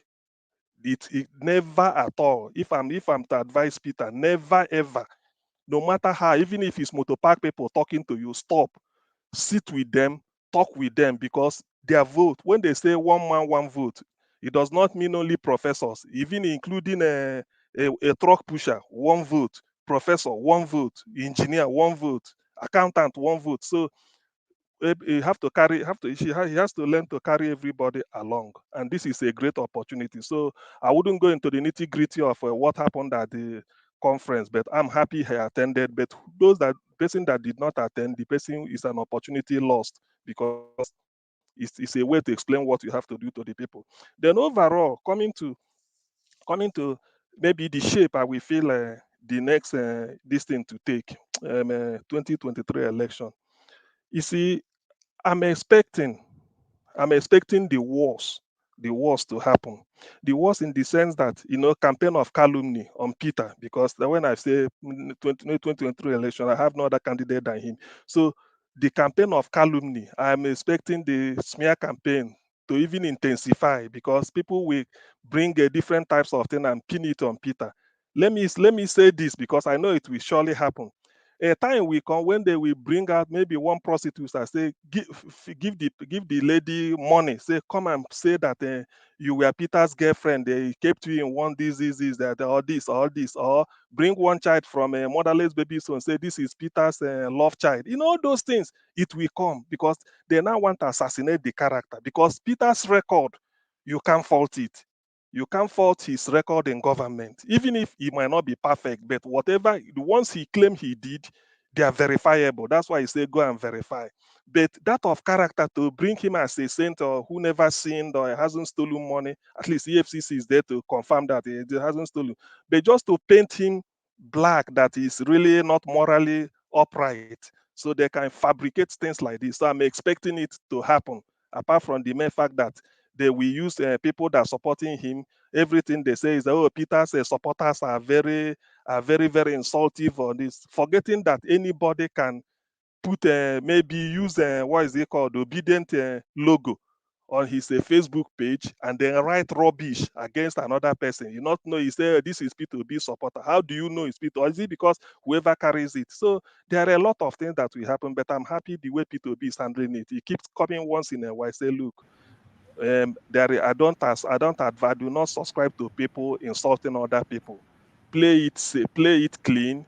There's no need to insult people, and then I do not send anybody to insult people on my behalf. Or sometimes he will say like all these fabricated new stories about my supporters, they are not really true. It's the opposition that is doing it. So politics in Nigeria is always like this, and moreover, Peter is coming to, not really, if I use the word change now, it might sound archaic and worn out. So let me say alter the situation, alter it for the best. Thank you very much. Thank you very much, Mr. CM, for that submission right there. Guys, do expect this from time to time, especially when you're saying things that other people do not agree with. People are definitely going to keep countering you. Even sometimes when we say some things here, a lot of people in the comment section also counters us when we are speaking. But then that brings me to Mr. Amechi Kyobi. Please, insult is totally prohibited here.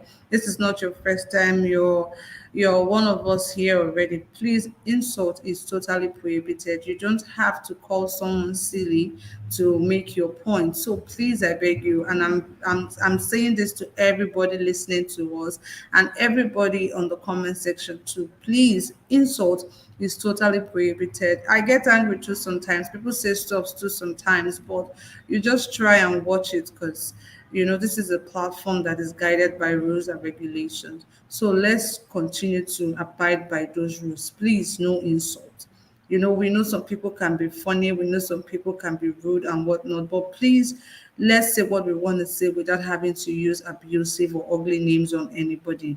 Thank you very much. I'm going to go straight to Mr. Scott. Mr. Scott, please. Good evening, Miss Kachi. Good Good evening, evening, everyone. Mr. Scott. Good evening, all fellow Nigerians. Thank you for. I really appreciate everyone and for our special time we are putting together to make a better future for our great nation. You know, I would like to start from this ASUU problem. You know, it's like a head and neck. The head cannot do without the neck, while the same to the neck cannot do without the head. If these two things are there, so they are supposed to work together. The Bible says, can two work together unless what they agree? So there should be a concrete agreement between these two parties, because the two are needed. The two of them, they are, you know, they are powerful in their own way, in their different area. Federal government cannot just come, I want to terminate what they have laid their hands on before now. So I don't think there's anybody that will accept that. If these people are fighting for their rights, it is their right. It is their right. It is what they know that is going to work positive for everybody. That's why they will call for it. So let me not just take it like that. It will look as if people are not getting what I'm trying to say. What I'm trying to say here is, you know, sometimes it baffles me that every 4 years or every 8 years, this issue of ASUU and federal government, ASUU and federal government will always come up. That every 4 years, every 8 years, prior to their election period. I think, if I can remember vividly, this thing happened even, I think, 2014, 2015, the same battle. We don't know if we are to blame outsider. We don't know if we are to blame insider. They said, when a father, which the man of the house has failed has failed of his responsibility, is a failure forever. So he cannot go and be blaming outsider that they are the cause of his failure. Why am I saying this? Sometimes some of us will just be blaming outsiders. They breathing. These ones are just excuses from nowhere, because these people, they are not our problem. Nigeria is not the only nation which these people colonize. Nigeria is not the only nation which these people, you know, they are sourcing from. Nigeria is not the only country which these people, you know, they are taking their benefit from. But why is it that Nigeria is the only one that the Britain will not be controlling, or they don't want Nigeria to stand? Or let us ask ourselves a better question. If me, as the man, the king or the president of my house, the governor and the chairman over my family, now I will not be taking advice from outsiders. How am I going to rule my house? What I'm going to do with my wives and my kids? I begin to work with that. What am I not? Am I supposed to be a father, or am I supposed to be I don't know. So let us bring this thing down to ourselves. This problem is not outsider, it is insider. The problem we are facing in Nigeria is within the Nigerians, is within the nation. Is it the UK people, the British people that will tell senators, the representative, the governors to be looting money, to steal money and take it off the nation? Is it the UK people? Are they the one that will tell that will tell them to go and borrow money outside the nation and go and give to another country? Are they the one? So the problem that we are facing, we know it. The Benin we say we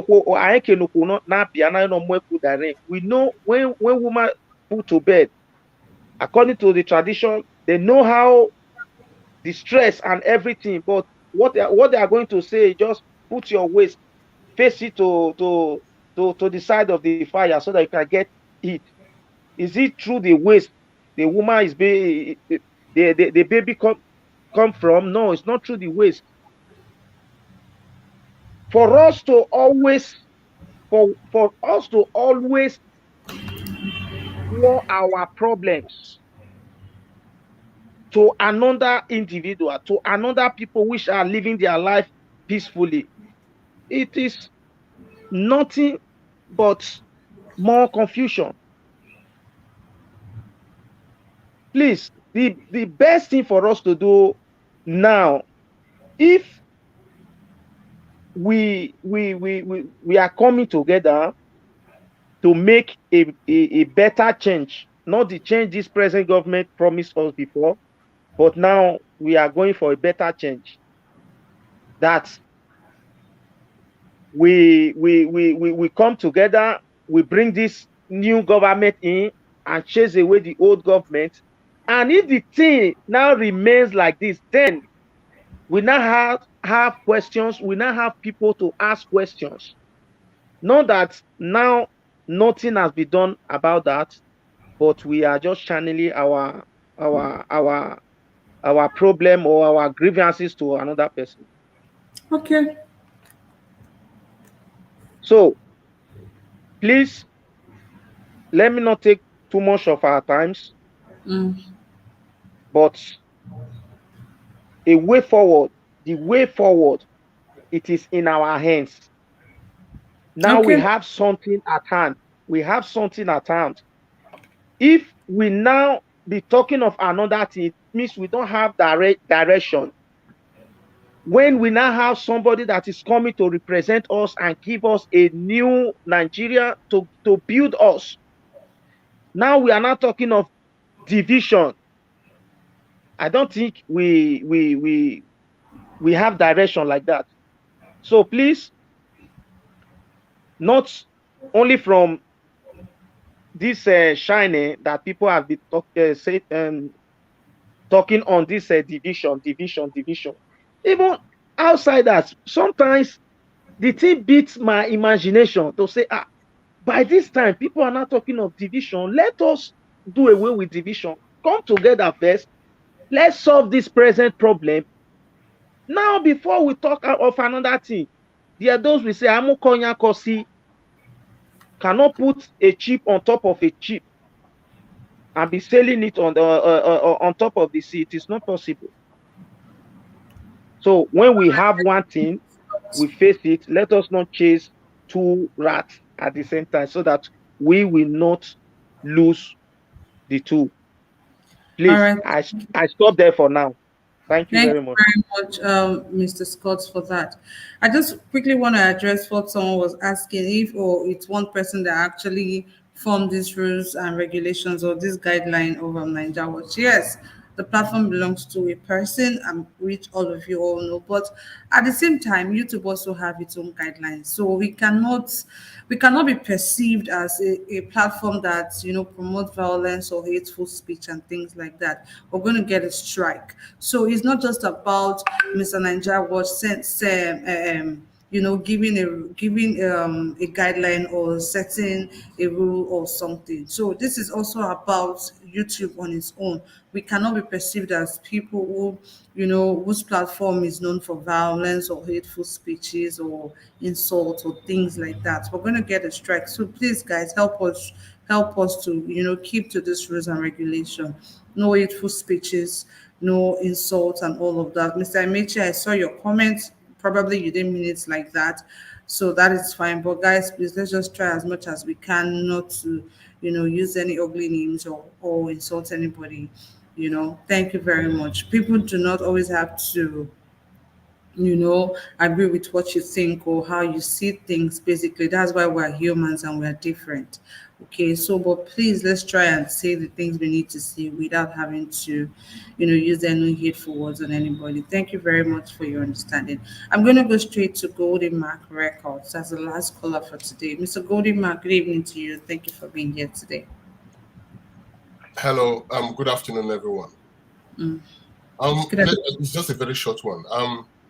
I believe we have a very big task at our hand and on our hands. Sorry, and the first one is getting Peter Obi elected. And well, there'll be several,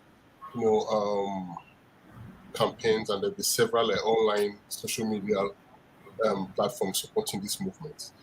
I'll call it a movement because it's not like the previous elections we've had in the past. Right now, Nigeria has gotten to a point where it needs total transformation, and we must try to get it right.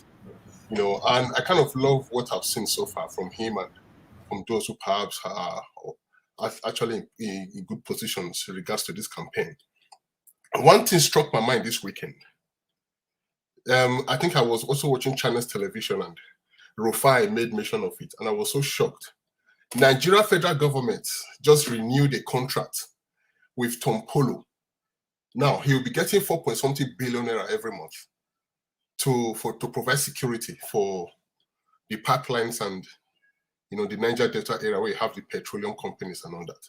So I'm thinking, when I first saw it, I clicked on the link and he actually opened this day newspaper, because I'm always very careful when I see stuff on social media, because some of them are not, actually true. So, but then when you see such news coming from this day newspaper, and Rufai mentioned it on Chinese television, when they asked the gentleman who was part of the refinery, the abandoned refineries in Nigeria, and he said that is a shocking development for all Nigerians. Now, every month, these guys are going to be getting 4 billion naira, 4.something billion naira to provide securities.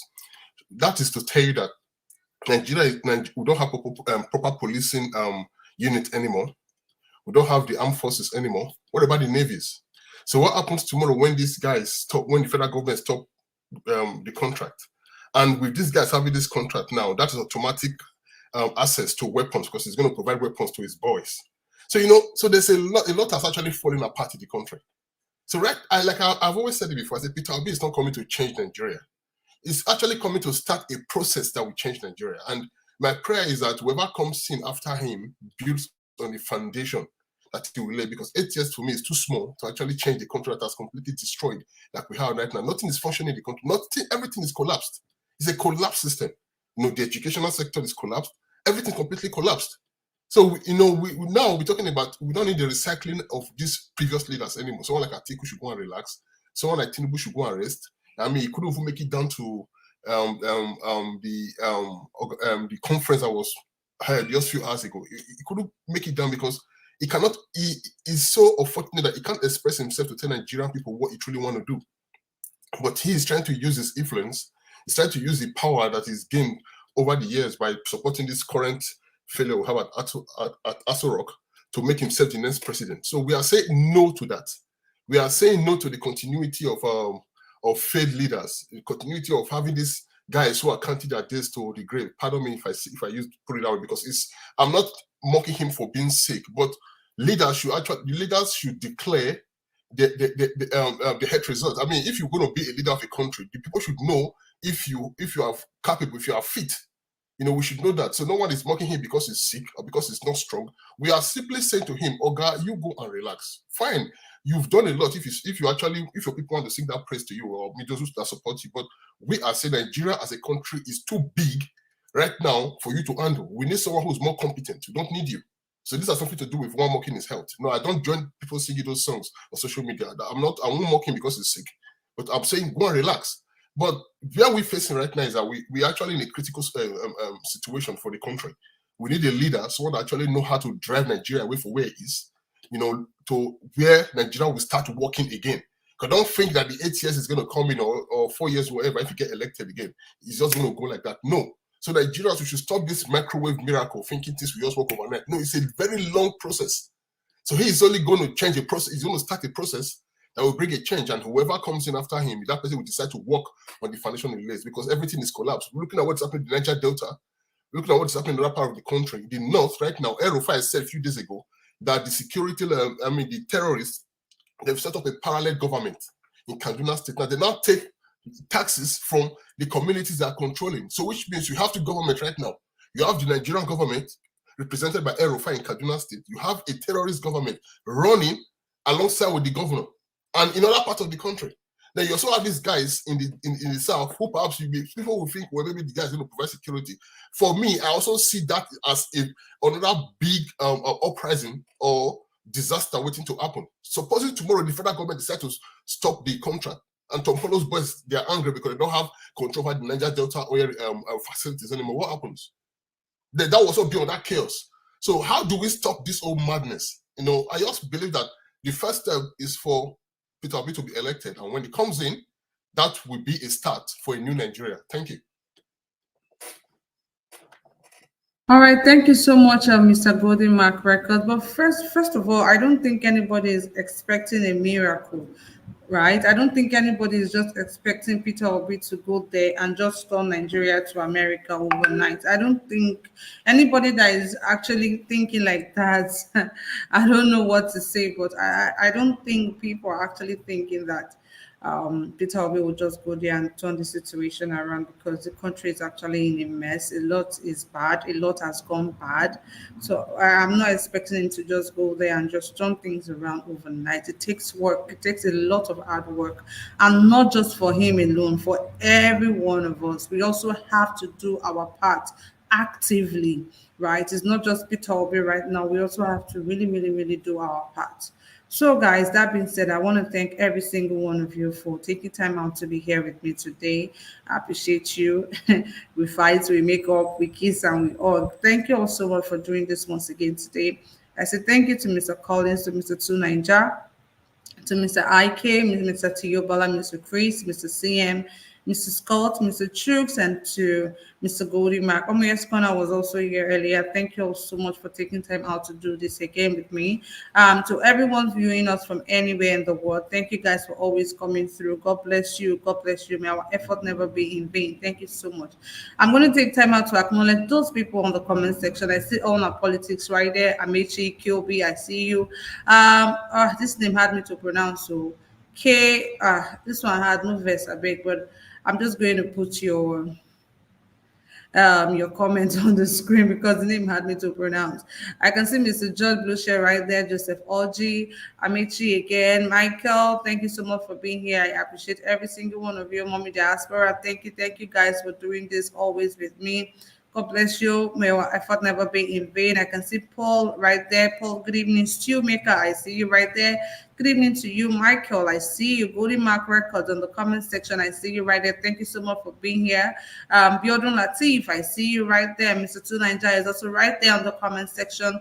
Thank you so much for doing this once again, guys. I really do appreciate every single one of you. Yes, I know we fight. Yes, I know, sometimes we don't always agree with our views, but I mean, that is the beauty of life, right? You have your views, I have my views. I see Biodu Latif right there. Thank you so much. Omeya's Corner is also right there in the comment section. Jeku Obedient, I see you right there. Good evening to you. Thank you for joining me. I see Martina Obasuyi TV right there. Thank you so much for doing this with us. I see Shola FC. I can see Matthew right there in the comment section. Thank you so much for doing this again today. God bless you all. Taking time out to come here, easy, but you guys, God bless you. I beg. Divine Chi, I see you right there. Good evening to you. Thank you for joining me today. I appreciate every single one of you. Bosse Adebayo, good evening. South United, I see you right there. Joseph Orji, I see you right there. Thank you for doing this again with me today. I really do appreciate every single one of you for taking time out of your busy schedule to do this with us. I can see Teju Eden right there. Thank you so much for being here. Onwuka Ebuka Collins Ebuka, I see you right there. Good evening to you. Thank you so much for doing this with me. I can see Chibuzo right there. Chibuzo, good evening. Thank you. Tracy Jacobin, I see you right there.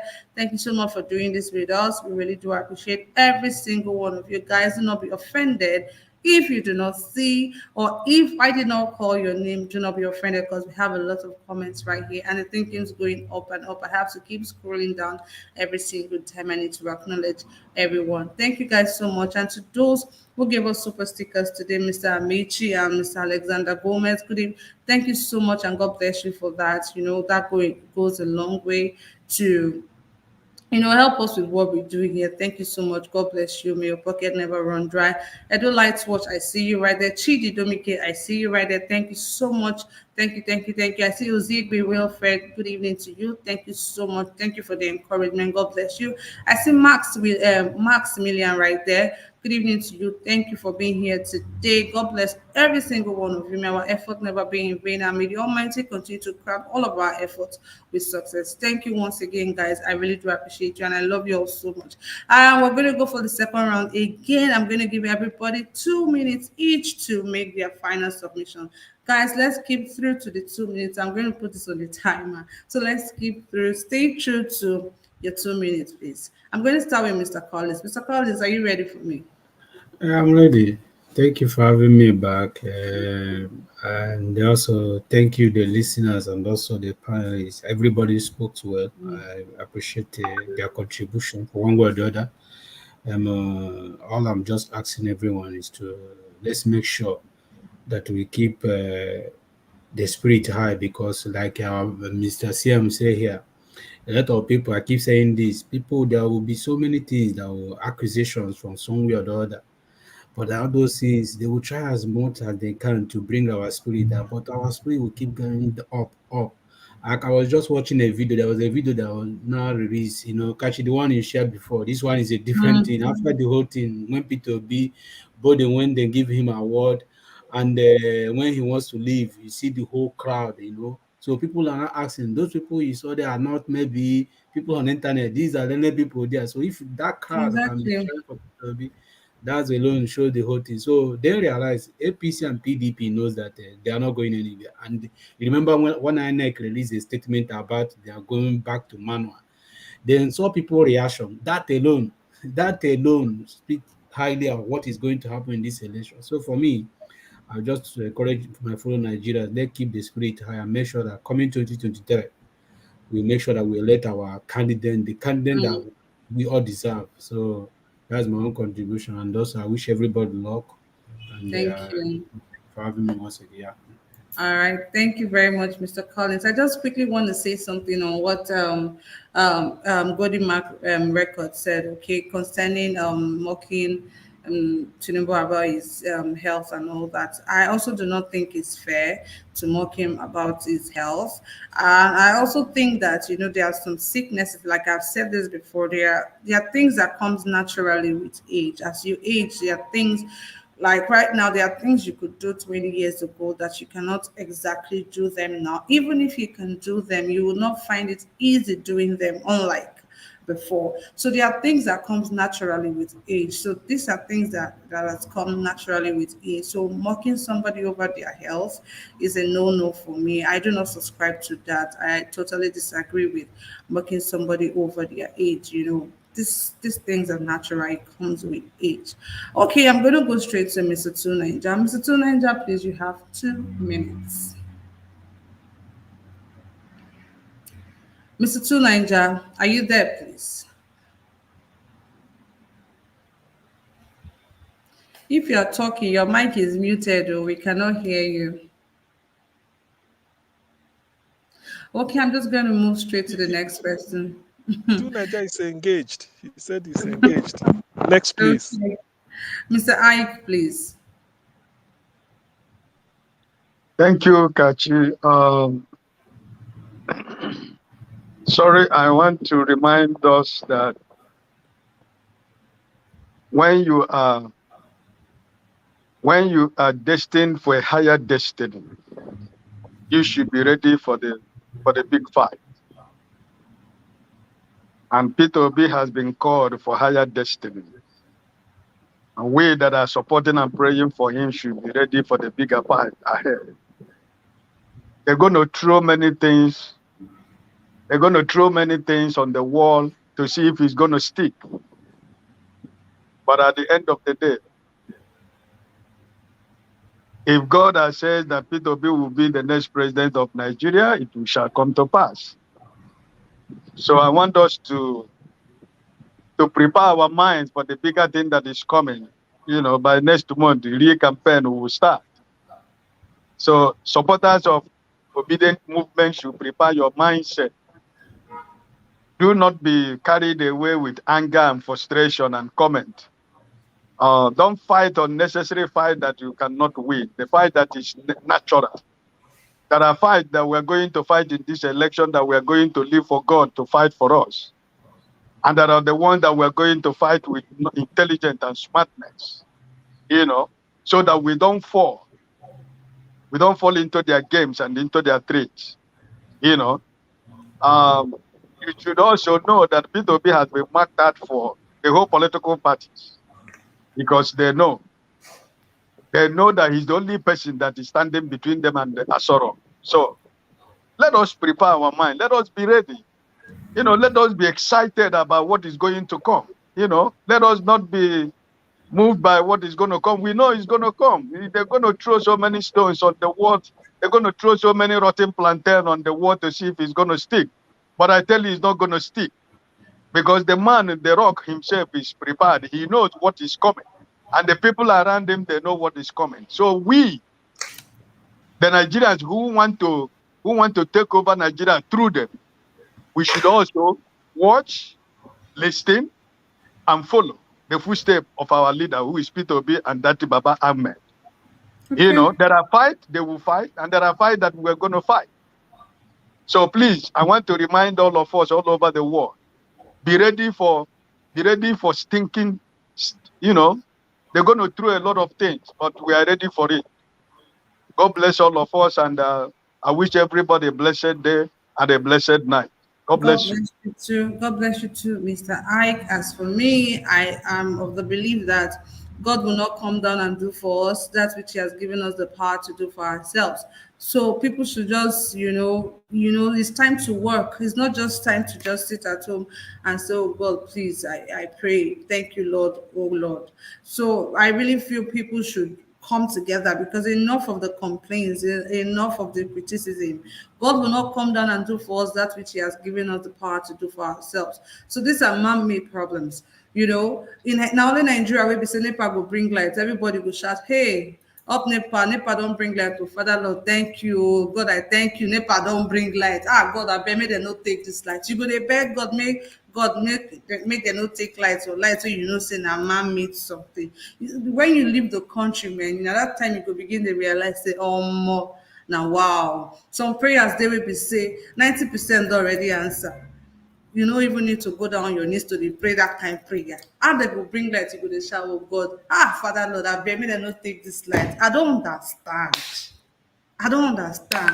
Guys, God will not come down and do for you that which He has given you the power to do for yourself. We have to do this. We have to come together and do this.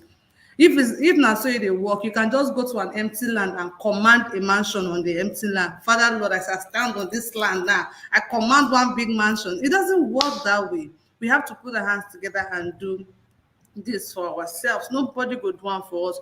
Jesus Christ will not come down. God will not come down and do it for us. Now we, yes, it's good to always put the Lord in everything we do. We come to Him, we pray to Him, but He will not come down and do the things He has given us the power already to do for ourselves. So we have to do this. We really have to.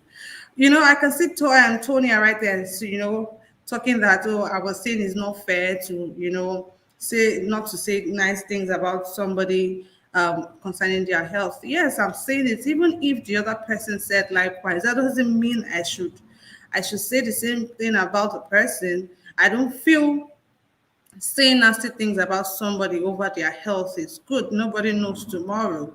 So I really do not feel it's really nice to mock somebody over their health, even if, yes, I understand your point of view, but I mean, we're not the same. This is just my own opinion. Mocking somebody over their health is not something really nice. It's not what anyone should do. This is what I feel. This is my stand. You're free. You have your own stand, but this is what I think. Okay, that being said, I'm going to go straight to the next person. Mr. Siam, you they laugh me. I'm going to go straight to the next person. Mr. Siobala, please. Yeah, Madam Kachi, thank you so much for that wonderful submission you made right there. I would like to touch on two issues. The issue of a foreign body being the problem of Nigeria, and the issue of education system we have in the country that led us to strike. First of all, let me start with the ASUU. If you go to school in Nigeria, or if you happen to go any degree like undergraduate first of all, or even secondary school education, you will know that the education system in the country is in a very low ebb, very bad at the moment.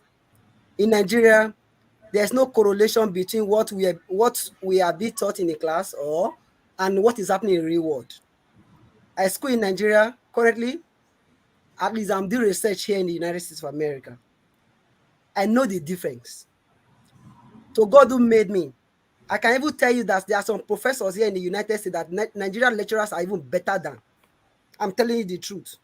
But the difference is that they have teaching aids, they have different lab, everything they help them.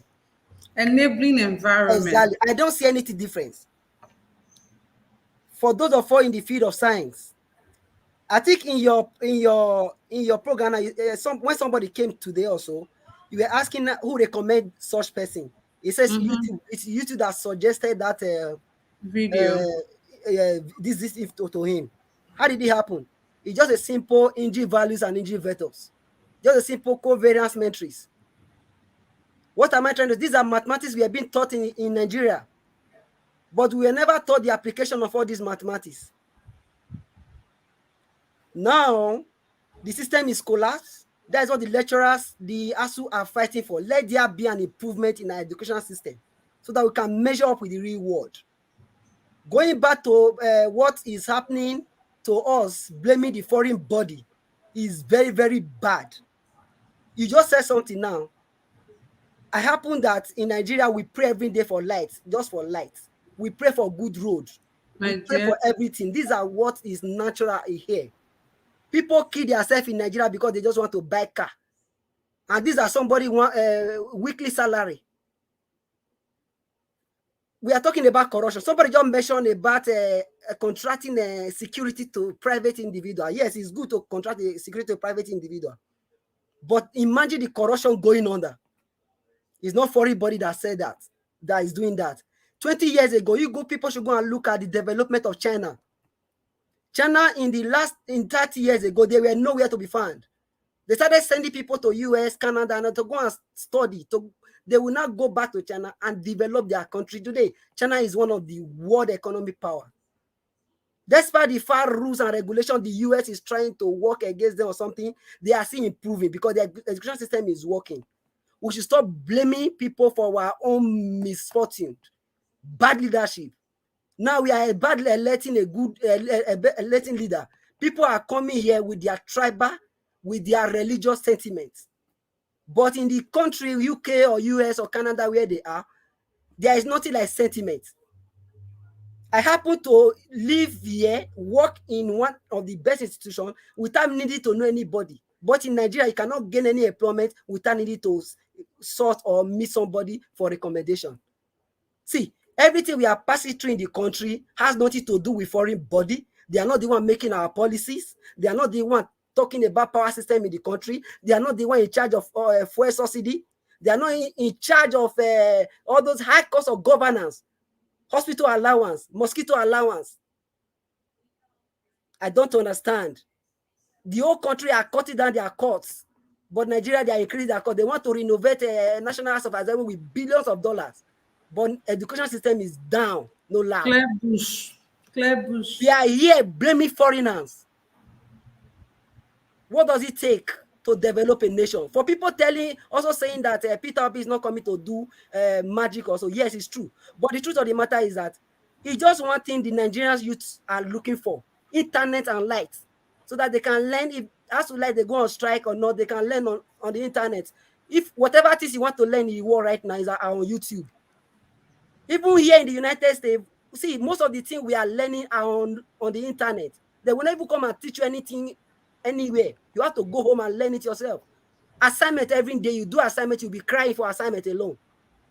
Why are we blaming foreign body for our misfortune? bad governance everywhere, insecurity everywhere. Everybody just want to make money, quick success syndrome. Nobody is paying attention to critical component of the nation. Sentiment everywhere, tribalism. Thank you. Thank you very much, Mr. Theobala. Is a pity. Is really a pity. I did not experience as a strike, so I cannot relate. But I really feel for the students at home right now. It's so sad. I mean, since February, this is August. It's just so sad. I also do not feel that we should blame anybody for what is going on in the country. At least not be these people they tell people where they thief money to thief money. Not be these people they also tell them to clear bush with 18 point something billion and some ridiculous things like that. So I really feel that we should not exactly blame. It's very easy to blame somebody for your lack of competence. It's very, very easy to blame somebody. So I really do not feel that we should blame somebody. If we're doing something wrong, we should be bold enough to admit our mistakes and find a lasting solution to it. That is what I believe. I'm going to go straight to Mr. Chris, please. Mr. Chris, you have the floor. 2 minutes. Okay. Mr. 2 minutes, please.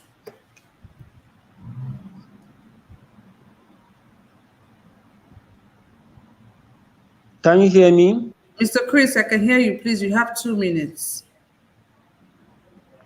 Okay. What I want to say that our government need to invest in our education sector because education is bedrock of every developing nation. Every nation we develop, we go further is education. Nigerian government should develop more in education. That's the bedrock of every nation. And for a nation to develop, they must work in their education. For them to develop more higher in the world. Because when you check our university educations in Nigeria, you will find that our education is, I'm talking about that with our part science students.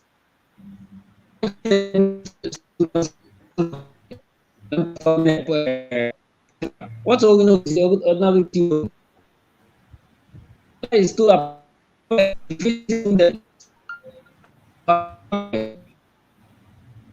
student, our people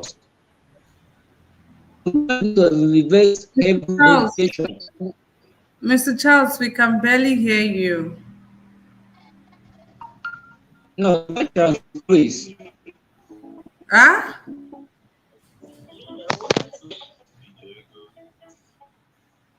Mr. Charles, we can barely hear you. Please, can you fix your network, okay, and come back once you can. Thank you very much. Mr. CM, please, you're up. Now, Mr. CM, you just did laugh. What's happen? Why you just did laugh? Your mic Begin is cry. unmute yourself. Anyway, well, the thing is, let me say what I usually say all the time. You see, at a critical state time like this, people tend to lose hope. But I will always say that people should not lose hope. Help is on the way. If P2B gets in, which is if, because I know there are a lot of obstacles stacked on his way, more are coming, but I believe he will. Then Nigeria will start, because that is when all these things we are talking about, education, somebody who has education I know P2B will devise a formula that maybe ASUU will never go on strike at all, even for a second. He knows what to do. He knows where to get money because he believes in prudent. He doesn't give shishin, and so he knows where to take money from here, and then tell us this is the money you need. Go back. That's what he did in Anambra State University. So till today, when so many universities we are going on strike, he called and said, "What is it?" He made a grant for them, billions. Say take. So that he doesn't want to hear strike anymore, and they are doing it till today. So he can do it at the federal level. Nigeria has got money. When I say he's got money, there is. That is why they can afford to sign a contract with how many billion naira for Tombolo or whatever. That contract is not because they love Tombolo. They want to put them away from tampering with the pipeline, because the pipeline is taking crude oil to Niger Republic, if people don't know. That pipeline is say they are protecting is taking it to Niger Republic. It's not because they love the people of Niger Delta. Otherwise, why is Ogoni still not being cleaned up till today? Despite in 2016, there was fanfare, Ogoni clean up, Ogoni clean up.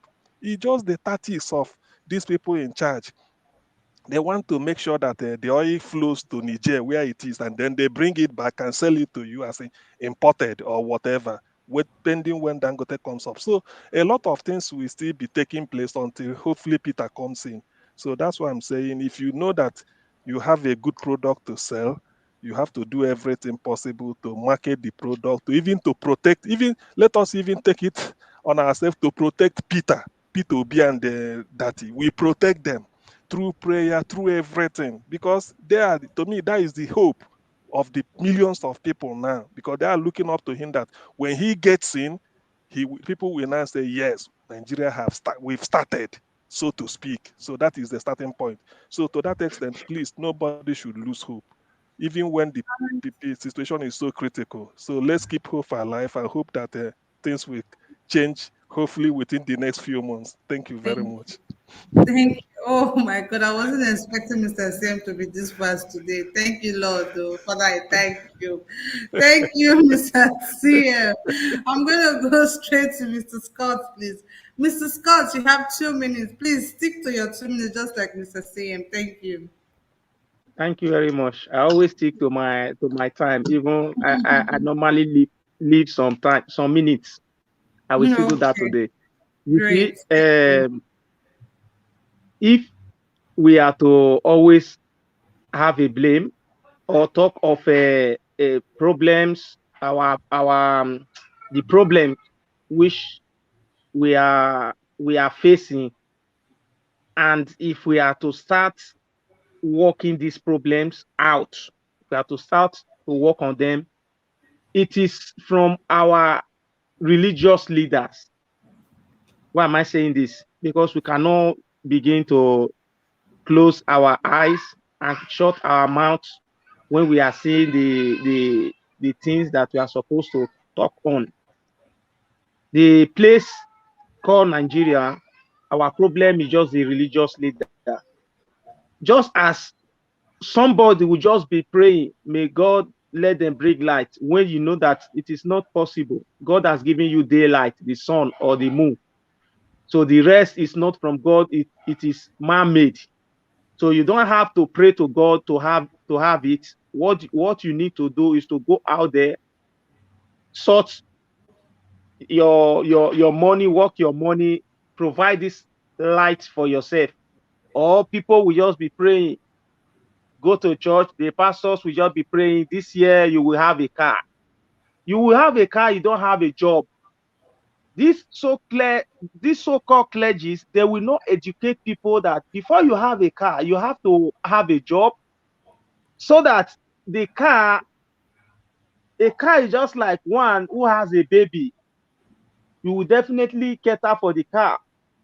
You will feed the car, you will do these things. So if we now know these things, then we will know our problems. We will know how to face it. We will know how to, walk away with those problems. We know how to Thank do you. away with them. So thank you very much. This is just what I really want to say. Let us start talking to these our clergy people, our pastors, and our imam. They are our problem. Thank you, everyone. Thank you, Mr. Scott. Mr. Scott, you also forgot to add that before they go even get the job, you need to go through due process, go school, get the proper set of skills in order for you to even get the job set. So it's not even like a one-day thing.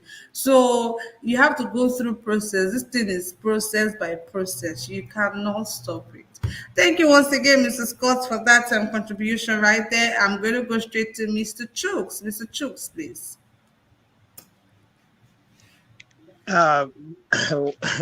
Thank you for bringing me in again. 2 minutes. It's a when we talk about education, I don't know why we keep arguing if federal government is right or ASUU is right. The reality is this: we all know what is called professionalism, and if we believe that these professors teaching our kids are professionals, so who are we to determine what is best for them and the student they are teaching? Or do we forget that this same people they are teaching is the people that will lead us or lead our children tomorrow? This is why I don't understand why somebody will stand up and say that ASUU. Look at the sheep stealing our oil every day. We are not shouting about that. What we're shouting is professors, if they don't go to work, don't pay them. I mean, this is unbelievable. Unbelievable. Because half education is disease. No wonder why we are where we are today. It's as simple as ABCD. Because if you go to school and the lecturer knows you are right and tell you this is your right without fear, then what is happening in Nigeria today will not be happening. Quote me anywhere. So it's just so. I mean, we all should speak out against the federal government on this educational issue because it's unbelievable. Which kind of government in this world will stand and see their children out of school for 6 months, 7 months? I mean, who's supposed to even if we want to say whose fault, who's supposed to make sure that ASUU is there and teaching the kids and don't let them go on strike? I mean, let them come back and do what they need to do. It's not about blaming people. Who is our educational minister? What is his profession? Those are the kind of questions we should be asking, not asking the professionals why do they go on strike? They go on strike because they need a better equipment and a better atmosphere to train the kids. You're not going to train mad people. They go there, they behave anyhow. Tomorrow we'll be crying about leaders. No. We need quality education because quality education is the only thing that can save that country. Nothing but quality education. I submit my case here. Thank you. All right, thank you very much, Mr. Chooks. Mr. Amici, I don't understand what you did talk. Explain to me where make I understand where we're here. Thank you very much. I'm going to go straight to Mr. Jordan. Mr. Jordan, please, good evening to you. Thank you for joining me. You came late, so I'm going to give you 3 minutes. Please stay true to your 3 minutes. Thank you.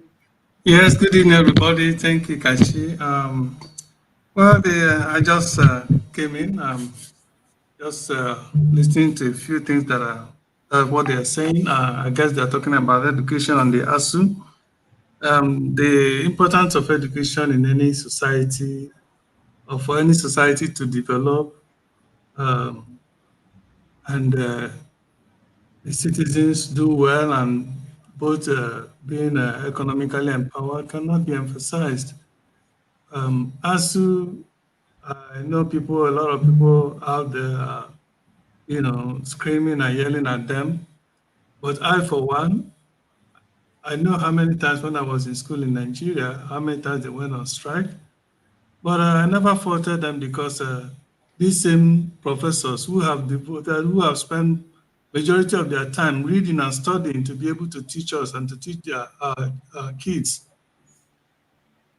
And even these hoodlums in ASUU Rock and in Senate and everything, they see all these people going away every month with millions of salaries, and apart from all the money they dump on the floor for them to share and pass whatever crap legislation that their president brings to them.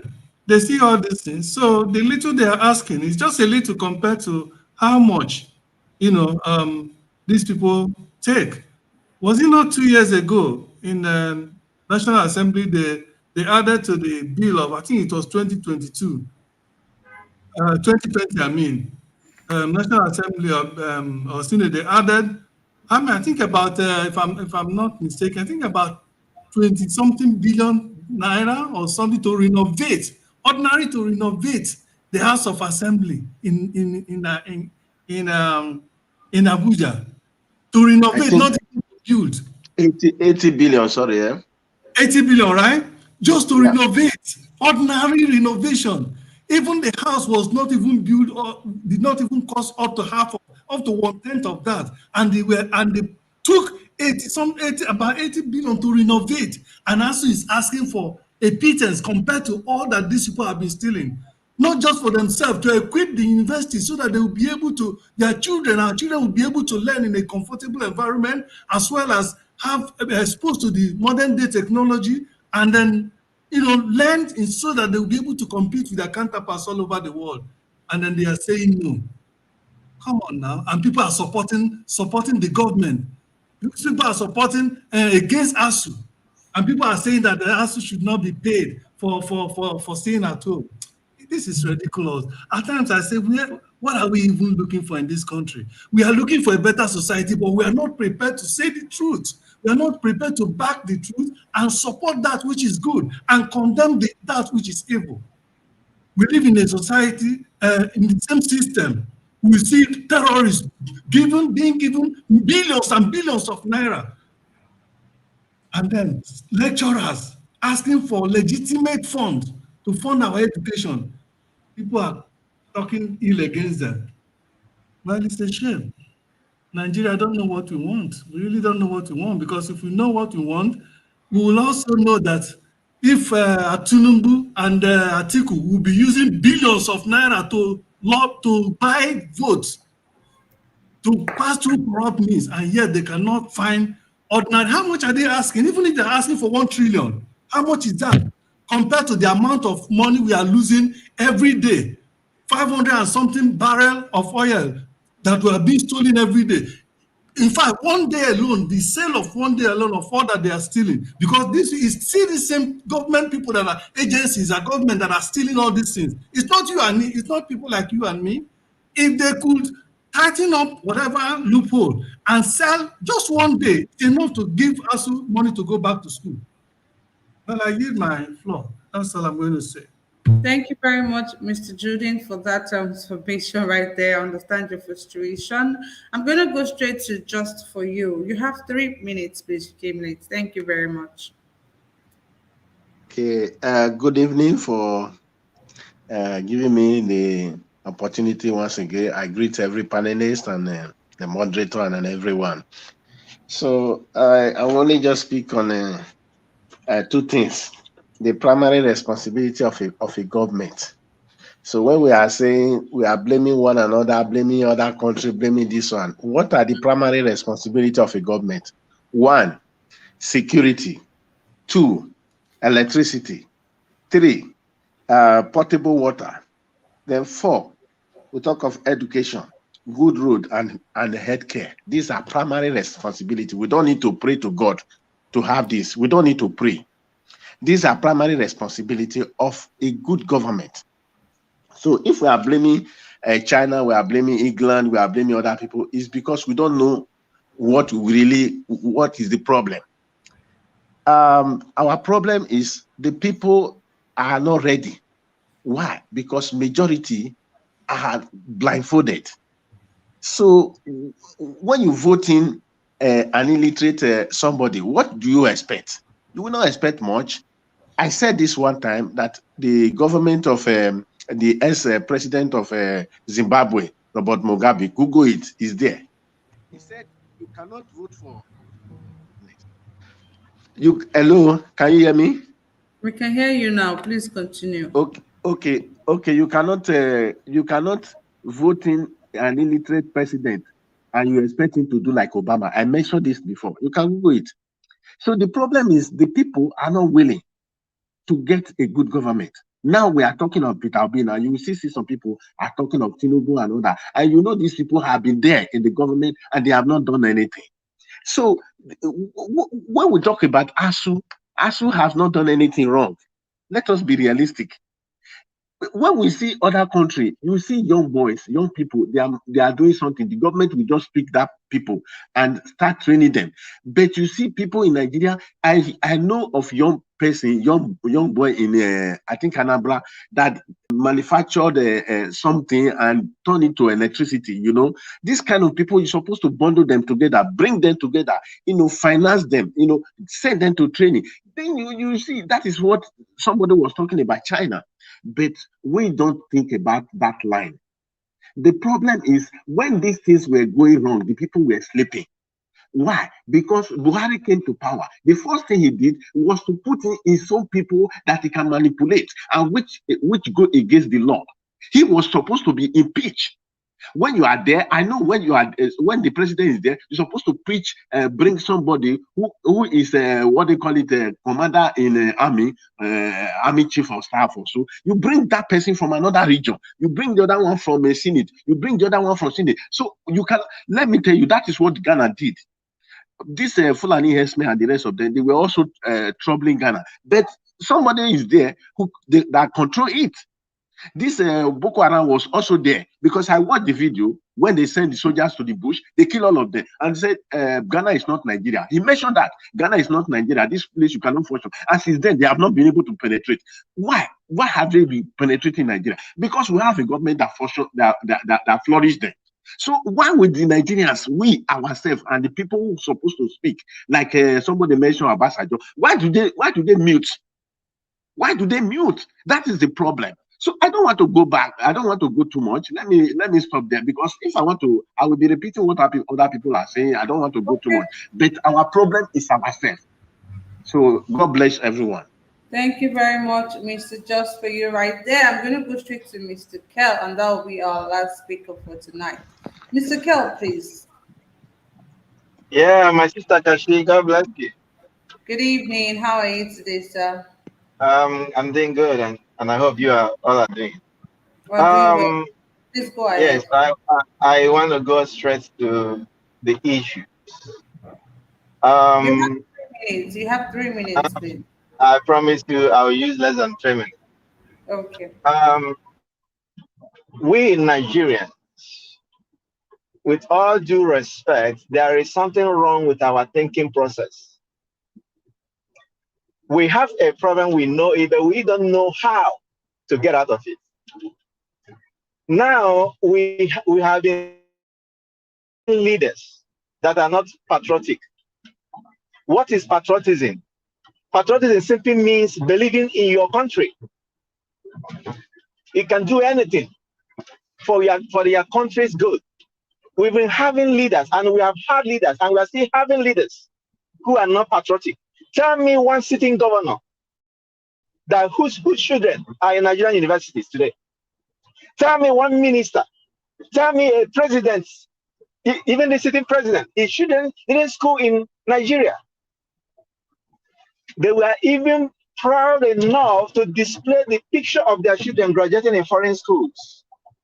And here we are supporting them to disband ASUU. It's quite unfortunate. An average professor in Nigeria does not earn up to what a cleaner earns in the United States. And you call that an educational system? What is ASUU fighting for? ASUU is fighting for conducive learning environment, simple, and good remuneration. Now our lecturers, our doctors are going abroad and are being easily licensed abroad, and we are not doing anything about it.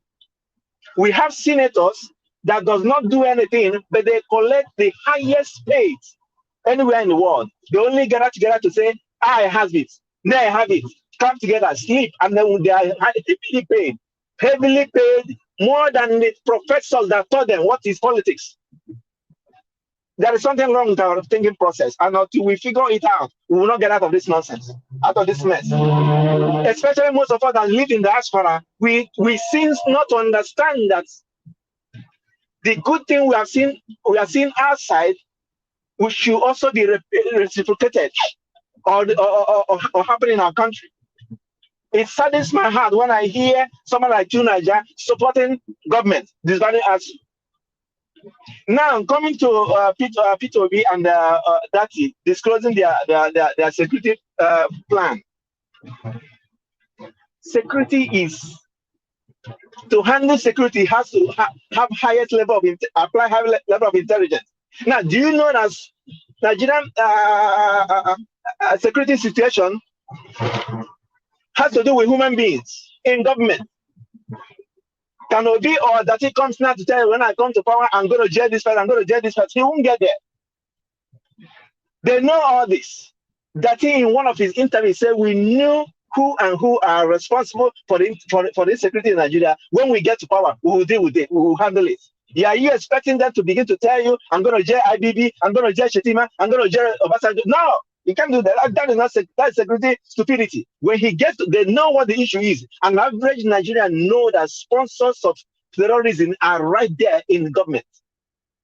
So they're not coming here now to begin to display to you, tell you, I'm going to do this, I'm going to do this. No. What we need to do is to vote out these people that has brought insecurity in Nigeria. We seem to forget easily. How did insecurity come to Nigeria? Somebody mentioned to you that if I don't win this election, I'm going to make the Nigeria ungovernable. And then we are asking us, where is insecurity coming from? I told you that he has gone to Nigeria to pay money. He promised to some of these bandits, and they were demanding for more. We are still asking for where is insecurity coming from. There's something wrong with our thinking process. We too forget things. So let's change the way we reason. We have a problem. How do we logically get out of this situation? That should be our thinking, the way we think. We should be thinking. Okay. Kashi, I want to stop here. I'll continue tomorrow. Thank you, Mr. Kel, for that submission right there. Thank you, Mr. Kel, Mr. Just for You, Mr. Judin, Mr. Scott, Mr. CM, Mr. Chris, Mr. Theobala, Mr. Tunanja, Mayas Ghana was also here earlier. Thank you all so much for your contribution today to Ninja Watch. God bless you all. God bless you and everything you do. I see Tejo Eden right there in the comment section. Thank you so much, guys, for being here. Betty Richard Carey, thank you so much. Mommy Diaspora. Gerard Loban, thank you so much for being here today. I appreciate every single one of you. God bless you. I see Doris Odion right there. Mechi Ikiobi, thank you. And also thank you so much for the super sticker, Mechi Ikiobi. Thank you so much, and God bless you and everything you do. Thank you so much. I can see Maximilian right there. King Jaja Nigerians Locon, I see you right there. Thank you so much. That's an interesting name, by the way. Thank you so much. I see Eddie Justice right there in the comment section. Tonia 161. Thank you so much for being here. Thank you, guys, to every single one of you. Thank you. God bless you. And to our amazing viewers, thank you, guys. You guys rock. You guys are the best. Thank you so much for everything you do, taking time out of your busy schedule to come here every single time. Easy, no big beans. Thank you so much. God bless you. Una no go spoil. I see the Queen Valerie right there. Thank you so much. God sent. Thank you so much, all the way from Dubai.